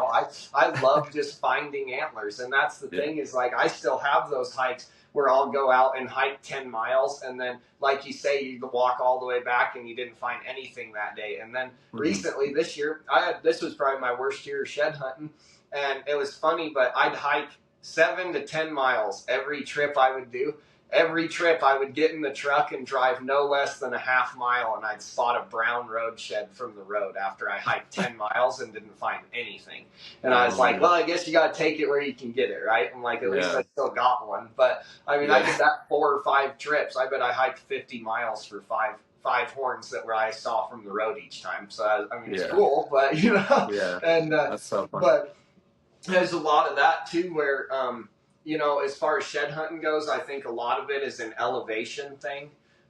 Depending on what mountain range you're in, what area you're in, I'll find mule deer sheds at a certain elevation. Like if I'm out and there was one spot I go out here and I walk the top of a bunch of ridges with like kind of scattered cedar trees on them, and it just looked like really good country where I feel like a mule deer would bed on top and like catch some morning sun or something in the winter. And I walked up and down these ridges, like 3 of them, top to bottom, and there was not a horn on the top like circle that I'd make. Yeah. And I was like, there's deer everywhere. It's a really good unit out in our area. And so I'm like, okay, there's got to be deer sheds here. And so there was a trail cutting down the hill, and I walked down the hill maybe 50 yards, and there was like a line where the butt brush started with the cedar trees.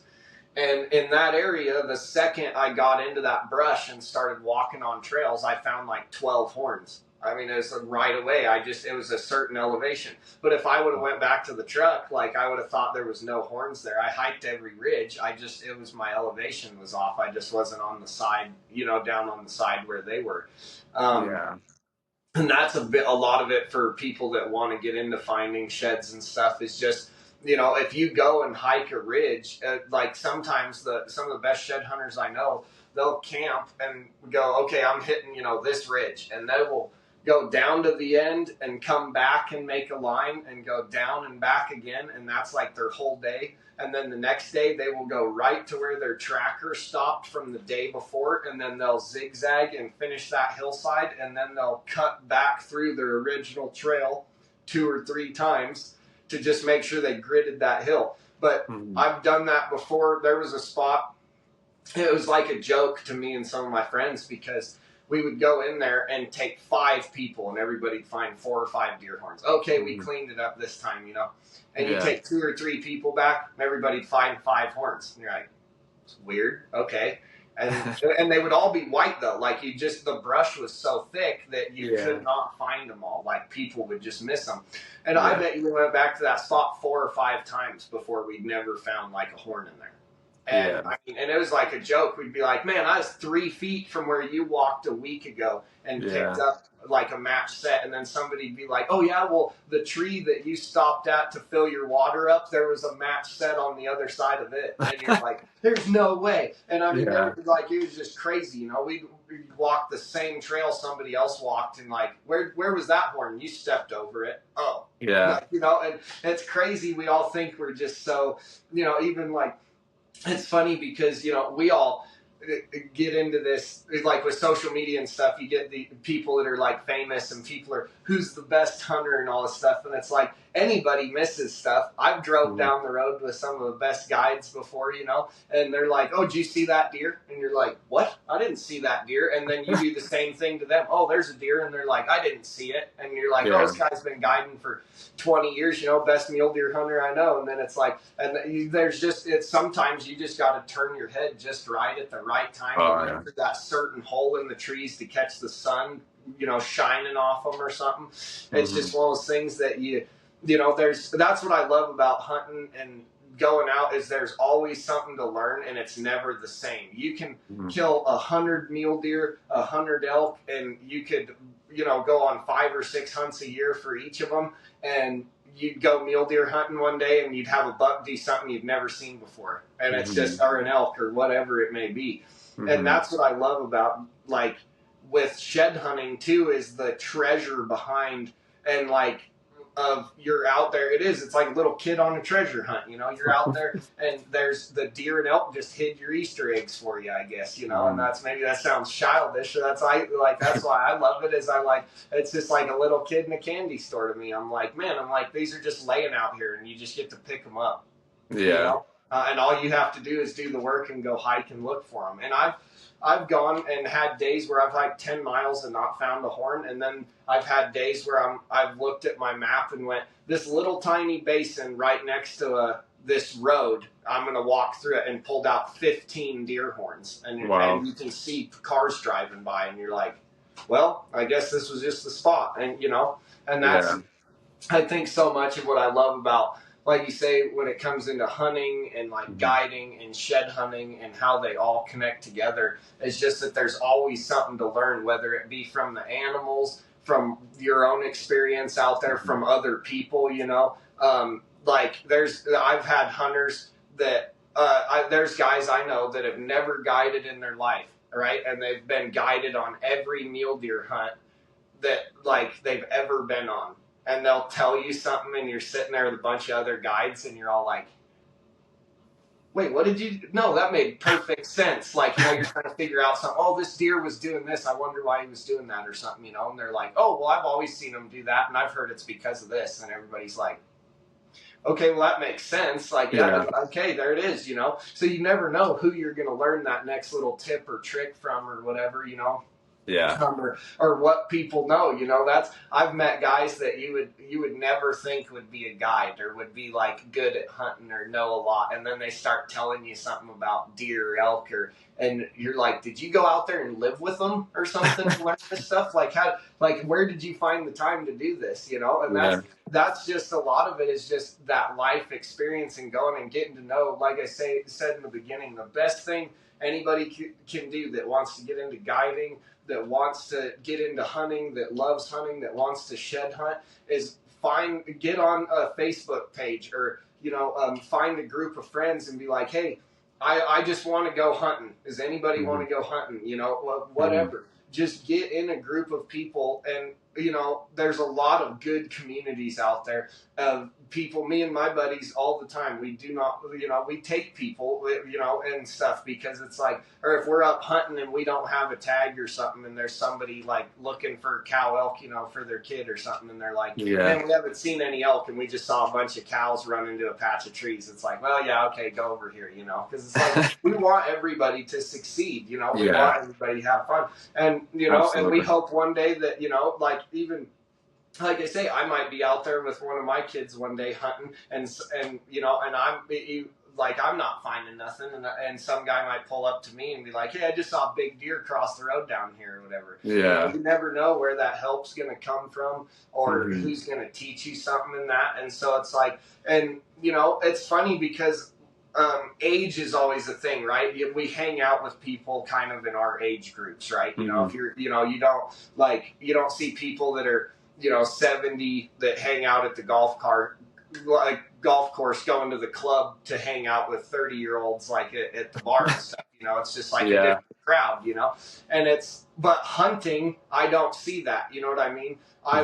We'll have guys that are 20 years old and 25 years old, and then hunter and guides that are, you know, and hunters in ages from 80 to everything in between. And everybody sits there and just talks about hunting and has that same mutual respect of just trying to learn from each other and just sitting there talking about the animals and stuff. And because it's that mutual love and respect that we all have for them, you know, that pursuit of a passion of, you know, like that, you know, I've got a 147-inch low fence whitetail that I shot in Texas. And I always used to be one of those people that I would see pictures of people, you know, that they're, and here's what's funny is I've never killed a bull elk in Colorado.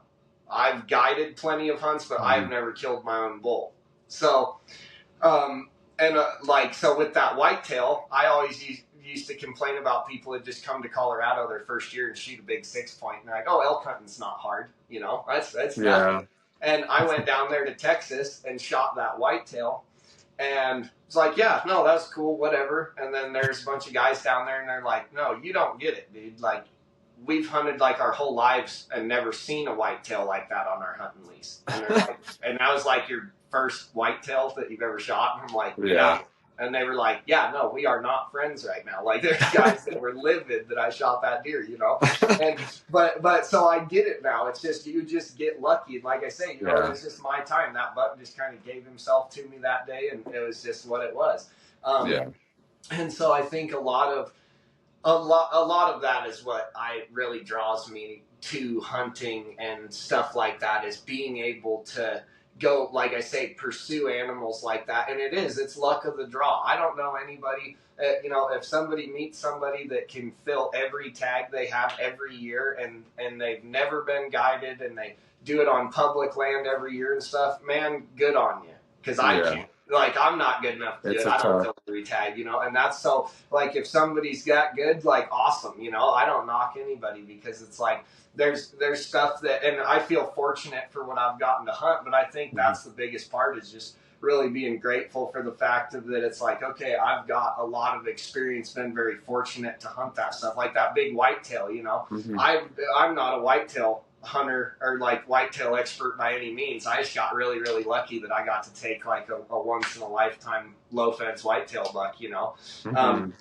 It wasn't, there was no skill involved in it. It wasn't that I like knew that deer was there or nothing. It was a total freak thing. I just ended up seeing that deer when I was hunting, you know, and it worked out. So that's a lot of it, is just the, you know, that you can go out and you never know what's going to happen. You can go, you know, go buy that out of state tag. You don't know. You might go buy a tag and, like, you know, go to Kansas or something, or you know, Idaho or something, or Colorado, and you might shoot the biggest elk that you've ever seen or something, or the biggest mule deer, the biggest whitetail, whatever state you're in, you know, and you might see it run across the road, you know, and shoot it, and it's like, oh, well, man, I didn't even hardly hunt, and like walked 100 yards and shot a deer, or, you know, my dream buck or whatever. It's just right place, right time, you know. That's just, and even all the preparation, like with guiding and stuff, you know, I think it's kind of funny, because even with, when we have 5 guides, 6 guides on the mountain, we all sit down and have our little meetings, and we're like, okay, so I didn't see crap, so what did you see? And it's like, well, I saw 2 things over here, and then, okay, well, nobody saw anything that day, so obviously it wasn't that good of a day of hunting, you know. And that's what you just have to chalk it up to. And that's why I say, getting that group of friends that you can go hunting with, just to bounce stuff off of sometimes. Hey, man, we haven't seen any deer in this spot. You think we should move? And it's like, well, we scouted and there's deer everywhere in here, so maybe we should give it a couple days, you know, or whatever have you, just to be able to bounce info off other people is a big, big thing, I think, when you're out hunting. And again, being able to be around people you enjoy spending time with, to share those memories with, and you know, and be a part of that out in nature, and being a part of conservation, you know. And that's, I mean, It's like we talked about with those scimitar orcs. Every single one of us that goes out and fills a whitetail tag or an antelope tag or a mule deer tag or a bear tag, or you go out and you're hunting turkeys or small game, or you're fishing, you're part of that conservation chain and helping keep all of those public lands open and giving those species their value and their worth because of all of us going out and buying our tags and hunting and being a part of that.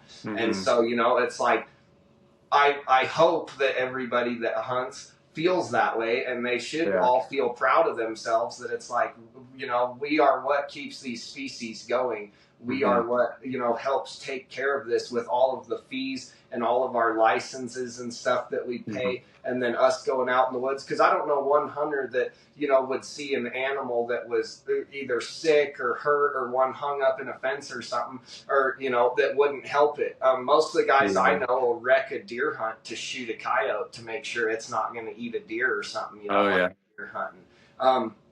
And that's what you tell everybody out here. If it doesn't matter what we're hunting or what tag it is. Or like, if you see a coyote, it turned into coyote hunting.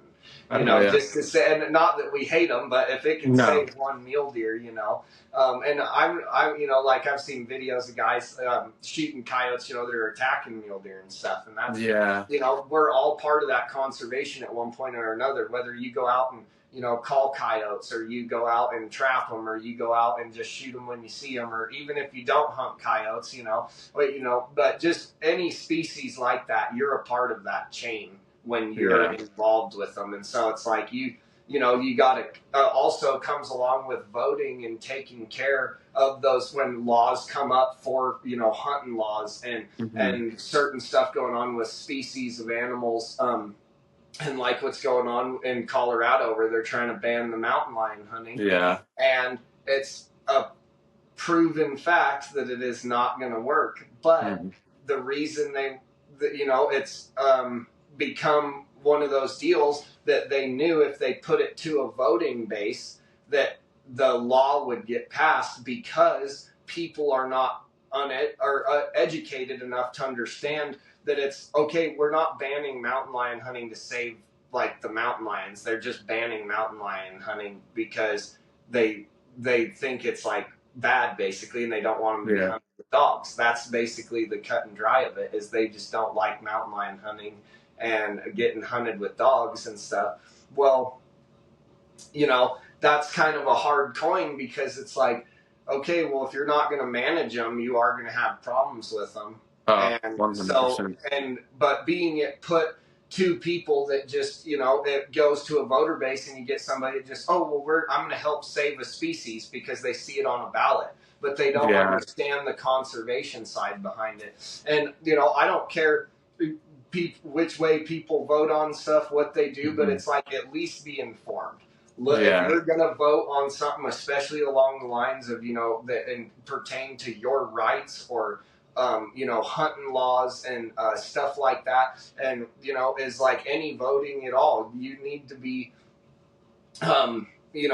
fully invested in what you're voting on, because it's something that once it becomes law, that's it's there. So it's like, you really need to understand and make sure people know that when they're voting on stuff like that, we've all been really trying to educate people about mountain lion hunting in Colorado, because it's like even the Division of Wildlife is against it being banned, but that's why it went to the voter base, was to make sure that people that basically don't understand mountain lion hunting will just make sure it's gone, because it's just and so, like what they say is that ballot box biology is what people have been calling it recently, and it's the perfect name for it.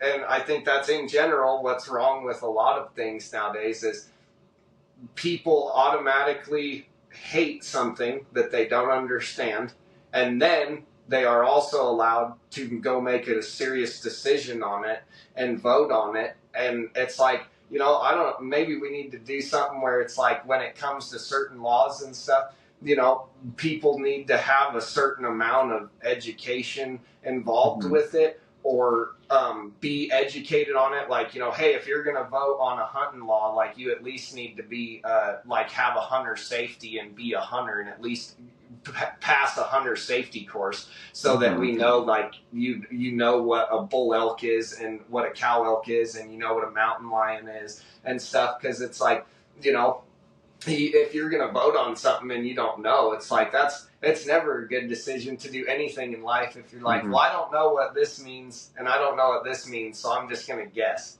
It's usually never going to work out good, no matter, you know, what situation you're in. I mean, you know, you wouldn't do that with a hunting rifle, grab a handful of bullets out of your pocket and close your eyes and throw it in the chamber and go, well, I wonder if it's going to blow up or if it's going to work, you know? It's like, you got to make an Yeah. informed decision. And so I Yeah. think that's a lot of it, is just, like I say, not uh, saying people in either argument are wrong, but it's just, if people are going to be in the argument, they need to be informed about it, and they need to understand the actual hunting side of it and be able to be open-minded enough to look at both sides of it and understand the conservation standpoint, Mm-hmm. because I think that's where, on a lot of people that are against hunting, don't understand that they don't want to believe that we are a huge proponent of conservation and want to help with conservation, and that's what they want too. So it's like, Mm-hmm. we're all on the same team. We all want the Yeah. animals to do good and be successful and have a healthy population. If, you know, I know a lot of guys out here that we go deer hunting or something, and if we're not seeing that many deer that year, and we don't see like a you know, like a buck that we feel like hunting or something, we may Mm-hmm. just not shoot a buck in that unit, just because it's like, well, you know, and I don't mean that anybody else has to do that. Mm-hmm. Well, that's a personal choice we make because we live around here. And when you see, okay, last year there was 50 bucks out here that we were keeping track of and watching and seeing all over, and now there's Mm-hmm. $4 or $5, and they're 2 points and 3 points, and there's 1 4 point. So we Mm-hmm. might let that 4 point live just because he's the only one we saw, you know, and that's just a Yeah. personal decision. And that's where, and we're sitting there with a tag in our pocket. We could legally hunt that deer. It's just a personal choice to let him go. Mm-hmm. And that's where, you know, I think a lot of people misconstrue that it's like, we really are a huge proponent in caring for those animals and want them to do well. And like I say again, you know, I don't know any hunter that won't help an animal if it needs it or anything like that when they're out there hunting. You know, it's not Mm-hmm. out of a place of like dis spite, I guess, is what, like, out of a place of spite is what I think a lot of people think we hunt, and it's like, no, it really is out of a place of like love and like wanting to learn about these animals and like the connection you get with them. You know, when you've Yeah. hunted a deer and kept track of him, and you get a deer you hunted for 6 months or something, and it's like, this deer could have gone anywhere. He could have moved 50 miles. He could have been eaten by a mountain lion, like, and I was lucky enough to get him, you know? And Mm-hmm. that connection that you get from that, I think is very important for a lot of people to understand. Yeah. Most people don't. I 100% agree too with what you're saying, is most people don't understand the pros and cons of the decisions they're making. Like you said, I watched, I think on I don't know where the video was circulating online, but it was like a news station was like covering a story about a mountain lion kind of running around people's neighborhoods and stuff. And they Yep. literally had a picture of like a lion from the zoo, you know, like that was Yep. just 100% like exactly what you're saying. I mean, the Yep. fact that they're putting like a, you know, like an African giant lion versus Yep. like an actual mountain lion, you know, it's like those are Yeah. two completely different things, but also both, I mean, have, you know, survived through like conservation, right? Oh, yeah. Or they don't understand like how much like a real hunter would like fight against poaching and different stuff like that, right? Like we Oh, are yeah. like the eyes and ears too out there, and it's like we're not going to let somebody just come poach an animal with no tag and do something like that. You know, I mean, you do it the right way so we can, like you said, we're putting money into conservation and extending the life of these animals when they have hard winters or they need a water cache built somewhere up in the mountains, right? We're Yep. funding stuff like that to help them survive and get water in these hot summers or these hot days, and provide more sources of water when maybe like some of these old places that used to have springs full of water are starting to run out or whatever the case, you know. Yes, sir. So the That's a fact. conservation piece is huge. The political part of that too is tough for hunters for sure, because we're always what somewhat seems like in a losing battle, because there's just not as many people that hunt as there are, you know, Yep. I No, mean, I out there understand. fighting against us. But, and then with that being said, I mean, there are a ton of hunters that are just right in the line with us, you know, to just Yep. love to watch them. Even if we couldn't hunt them, I mean, we'd love to watch and support them versus that. But it's definitely a big factor. I mean, coming, especially with that getting dropped in there, and then wolves kind of popping up and Oh different yeah. stuff. And yeah, we like to see the healthy populations of those, but when they start decimating, I mean, a coyote and a bobcat, I can take down deer, let alone a mountain lion, you know. So it's like I've seen in my little fair share, I've seen coyotes chasing deer, and I've one day I was sitting in a tree stand in Nebraska and had a coyote run underneath me, Hmm. and then another one run underneath me, and I'm like, what the heck, you know? And they were on a move, and then I heard like I don't know what it was because I didn't end up like figuring out where it was specifically at, but it was very close to me, and it sounded like they were attacking a deer, and it was Oh wow. like most likely a doe because I can hear like a bleat, you know. It was just Yep. like kind of like screaming, kind of like pretty loud, Yep. and it was like I'd gotten there like in the dark, so it was like just as the sunlight's starting to come up, so it's like still kind of dark, just to be able to be like sitting in there by the time the sun does come up and not on your feet moving, you know. Right. But I mean, they definitely took an animal down, or they were in the works of it, you know, and you can Oh hear yeah. them kind of growling, and then this deer kind of making noise and stuff, and so it's like, I anytime anytime I see coyotes, I definitely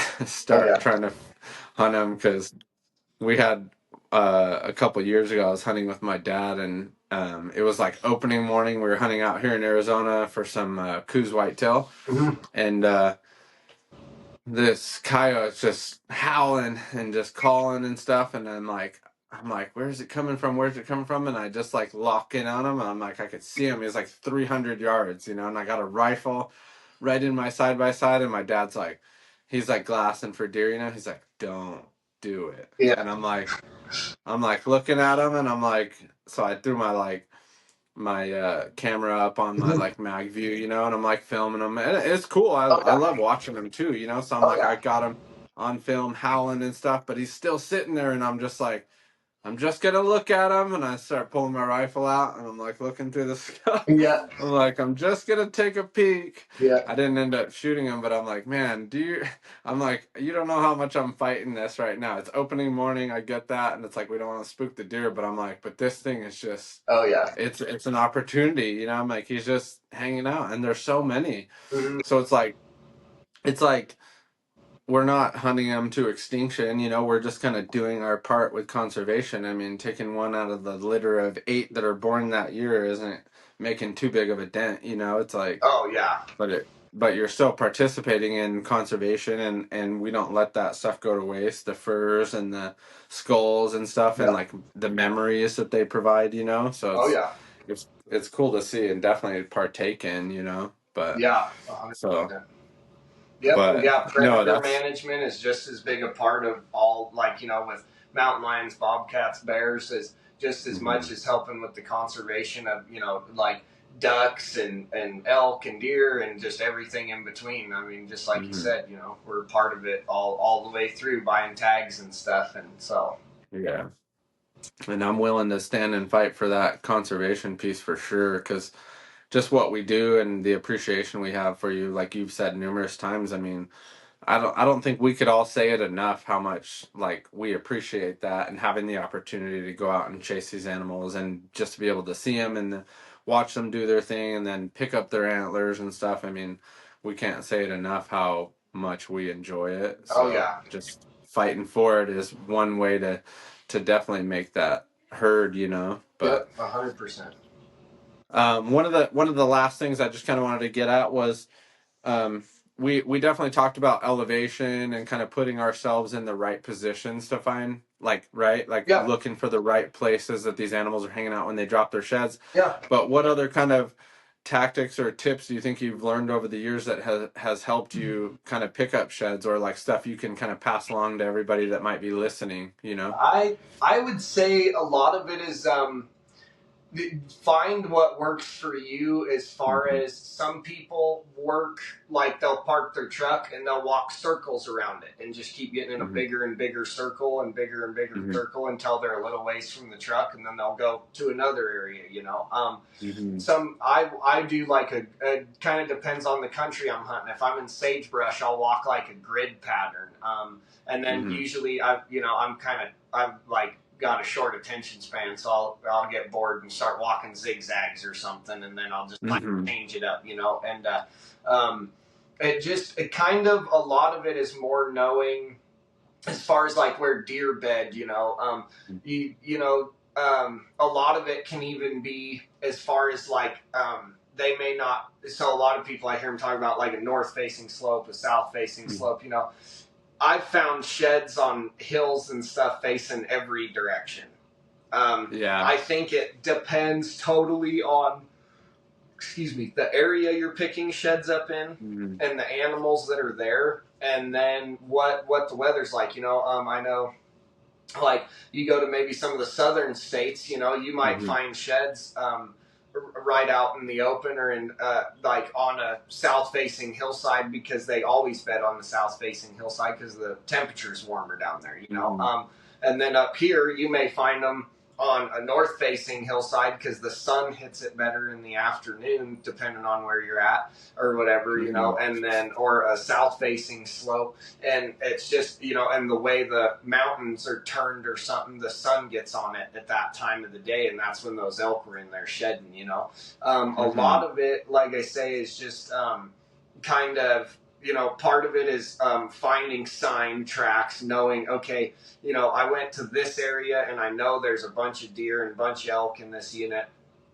So now I'm going to look at where most of them, go in winter or something, you know. Okay, you go, you look at the unit and there's a mountain peak in the center of it that's like 10,000 feet or something, and then the mountain slowly steps down, you know, and then you've got like brush country all the way around it, and it's say like 7,000 feet or 6,000 feet down at the bottom of that basin or whatever. So then, you know, you may walk the bottom of that basin at 6,000 feet and not find anything. Walk up to 7,000 feet and find, like, you know, and in that band find one horn, and then you may go up to, you know, 9 to 10,000 feet and find one horn, and then drop back down between, you know, 8 and 9 and find 10, and then you're like, oh, well, that's just on that hill. And the reason it's hard is because to describe there is, like I say, there's still days I think I've got, like you say, we think we've got it all figured out, and I've got a south-facing slope all picked out where I think deer are going to bed, and I'm looking at my elevation on Onyx, and I'm like, that's right in the elevation band where I find, like, most of my deer horns in this little mountain range or whatever, and then go hike 10 miles and not find a single deer horn. And you're like, apparently I didn't know anything. And then there's a spot I've got up here that it's a big ridge that runs like east and west, and then there's a bunch of fingers that come off it going to the north. And if you go down, it just depends on the year, but you can go down one finger and you will not find a single horn, and you'll go down one and find 25 horns, and then you'll go down the other one and not find a single one. And they all look exactly the same. The brush is the same. Like, they look just like, I mean, a perfect set of fingers somebody laid out, and they're all like identical. And I mean, the way the brush looks and the trees and everything, same size, they're all facing the same way. And yeah, it just depends on the year on that ridge where the deer horns are, you know? And so it's just totally, that's really a lot of it for me is just, you have to get out there and go, you know. I've looked at shed hunting podcasts. I've listened to shed hunting like stories and stuff. I've listened to guys that, okay, this is where I find elk horns like all the time. Well, that may work for somebody in Idaho in the mountain range he's looking in.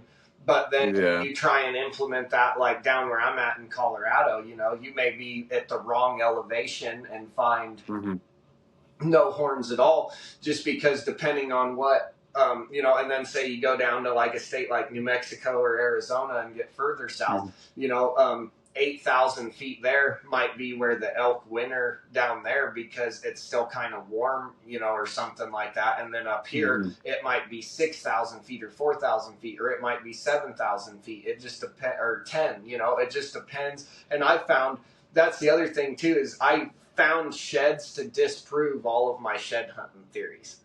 So that's what's, every time you think you've got it figured out. And then I've been on ridges before and found elk sheds at 10,000 feet.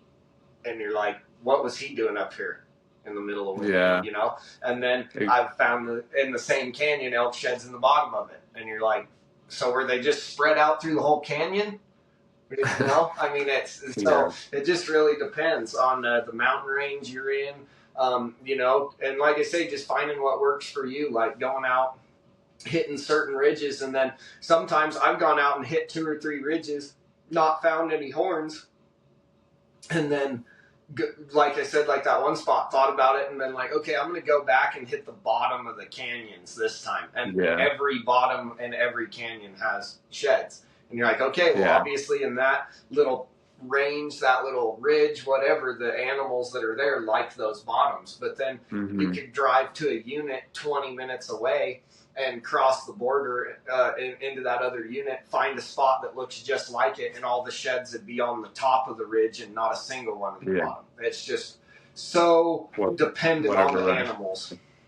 Yeah. No, I agree with that.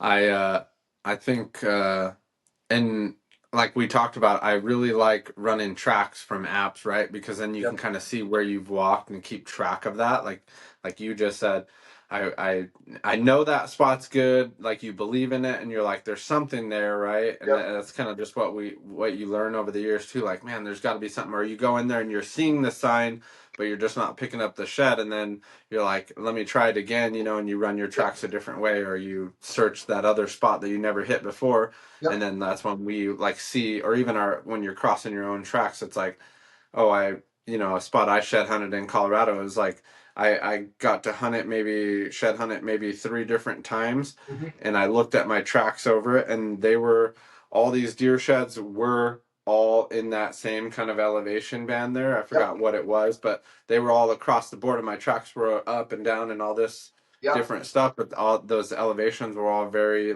very similar across the board. And I mean, it was some cedar, like junipers, and then it had some sagebrush in it and stuff. So I probably should have gridded the sage a little more, but I mean, it was across the board, that very similar elevation. And every time I went outside of that, I never found anything. And then between those tracks, like you guys noticed, it's like, oh, on this day I walked 7 yards from that shed that was just beyond a couple bushes that I couldn't see because I didn't walk right up to it or walk that right line, and then the next time I did, but I was 30 yards away from this other shed that I ended up picking up the next time. It was just, it's very cool to see that though, because it's like, like you said, I mean, it's just a matter of being out there and just running it, and just seeing what you can find and learning what you learn when we are coming across that sign and you see the rubs or you see the tracks and stuff, and you're like, okay, or like your aging sign, and like, all right, they were maybe around here at this time of the year. And then, I mean, then when you run up on a shed, it's even better. It's just icing on the cake when you're just like, I mean, all that made sense.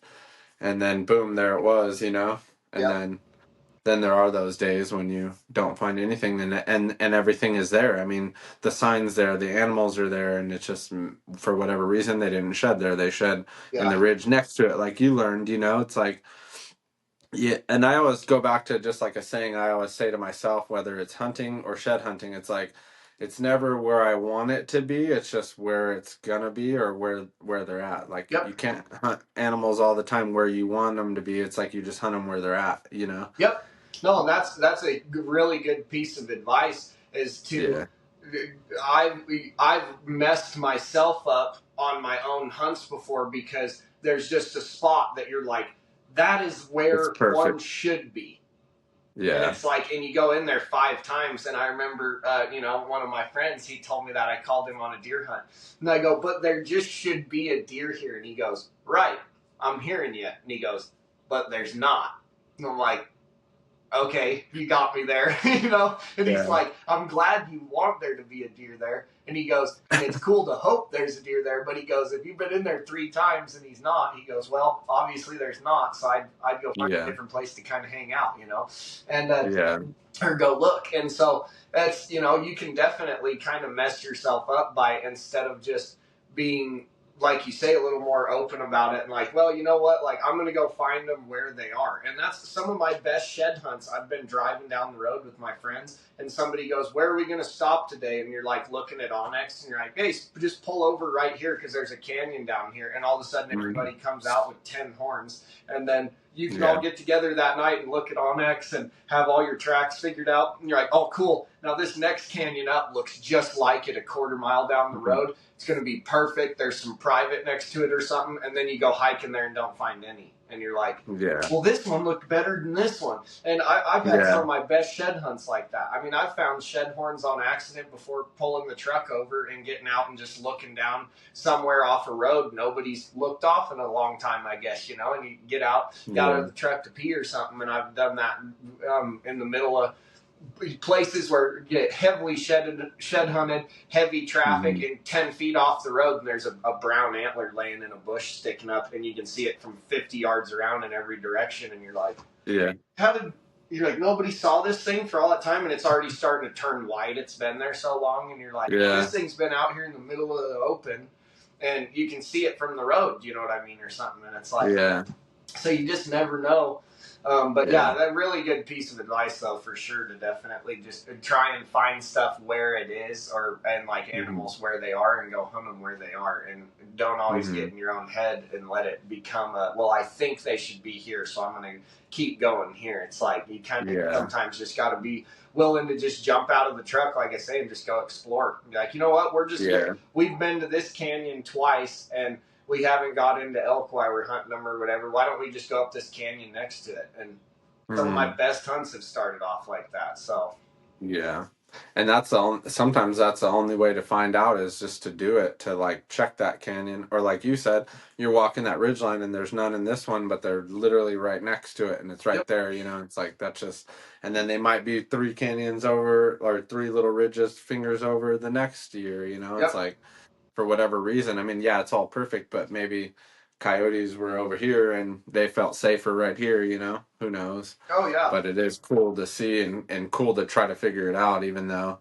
they're constantly evolving and they're constantly, you know, like renewing, in a sense, where there's little younger ones coming up that are getting older, and then maybe the older ones get killed, and it's just like the things that they pass along to each other. However they do that, you know, it's cool to see because they're just like naturally know how to move through these places. And that was like one of the other things is like I like to walk a lot of draws, you know, because I'm like sometimes in the winter I feel like when they're cold or they're tired and stuff, it's like they like to sometimes take the path of least resistance, and you find them on steep stuff too, but then sometimes I find them in these nice little long draws that are just walking up this really big ridge. But it's like when you walk that draw, it's easier than walking straight up that mountain, you know. So sometimes those draws, like you said, I like to check those bottoms and along those little streams that are running out of the mountains and stuff. So it's cool to see when it does work out. And sometimes it's picture perfect and there's nothing there, and you go to the next spot and it's an old dried out stream and stuff, but then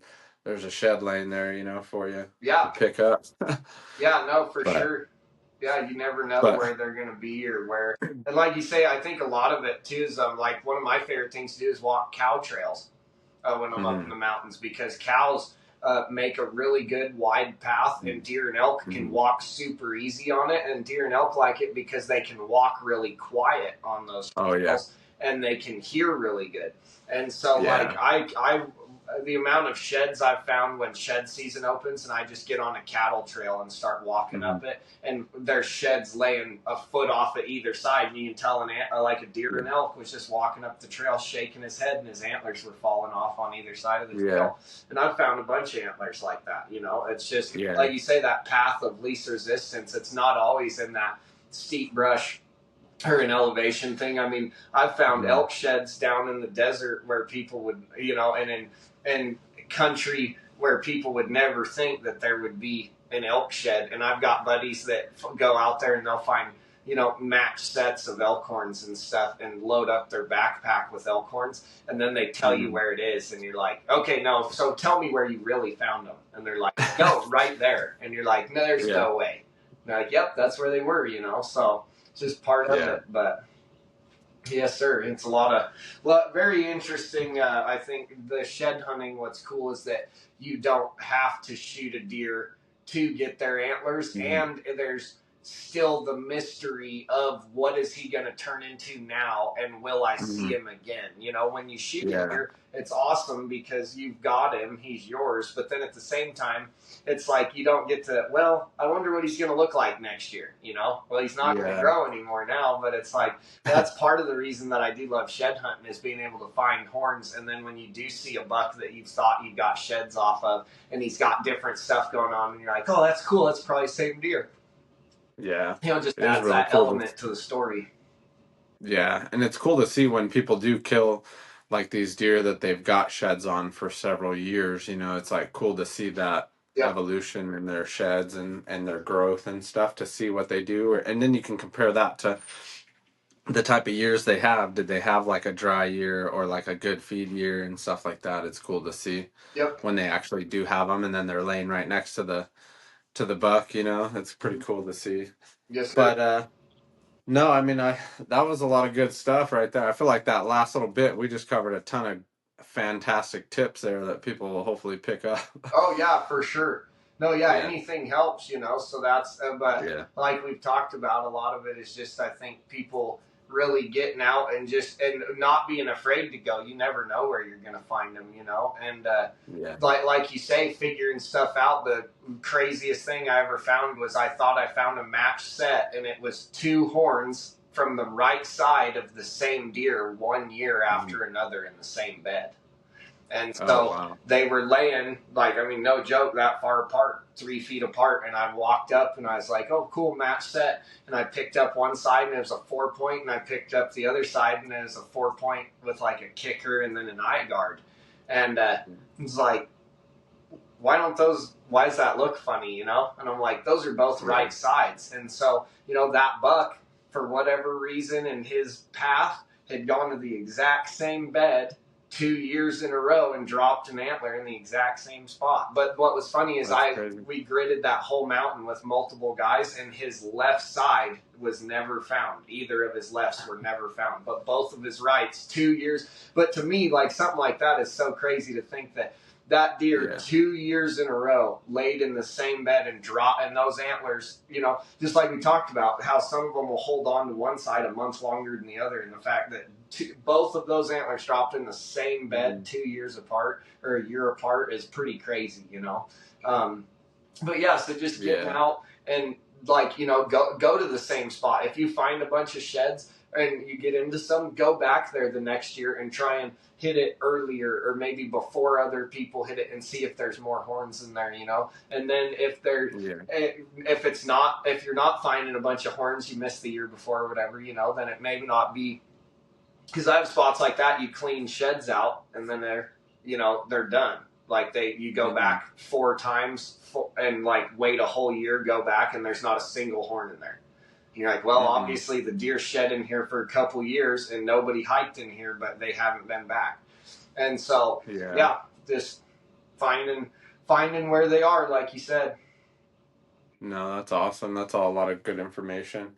So how can other people find you? I want people to be able to find you on Instagram or wherever you're located. If you can let people know how they can follow you. Yeah, it's just the Cedar King on Instagram, and it's Mhm. actually a name some of me and my friends came up with. It's not that I actually think I'm that good, I promise. I know it sounds like a vain name, but I'm definitely, like I say, I'm all about learning from everybody else Yeah. and learning from other people. But yeah, that's really the Mhm. only social media I have is just Instagram. And Mhm. yeah, I really appreciate you having me on and stuff, and getting to talk to you. I feel like we got to share a lot of good information back and forth, and I Yeah. got to learn some stuff from you as well, and everything. So it's always awesome to get to converse with other hunters and talk about conservation and all the stuff we got to go over. So Yeah. we definitely had a lot of great conversation, and I definitely learned some stuff for sure. You're getting into a lot of good stuff, including the genetics and all that type of stuff that I never even really I thought of it, but never really like thought of like the scientific side of it, you know. So Right. that's was super cool to hear and kind of from somebody who got to experience that, you know, and pass that along to the rest of us. So yeah, definitely thank you for coming on. I'm gonna wrap this up and then we'll finish up with our little portion there. But Right on. so thanks everybody for listening to Shedcast.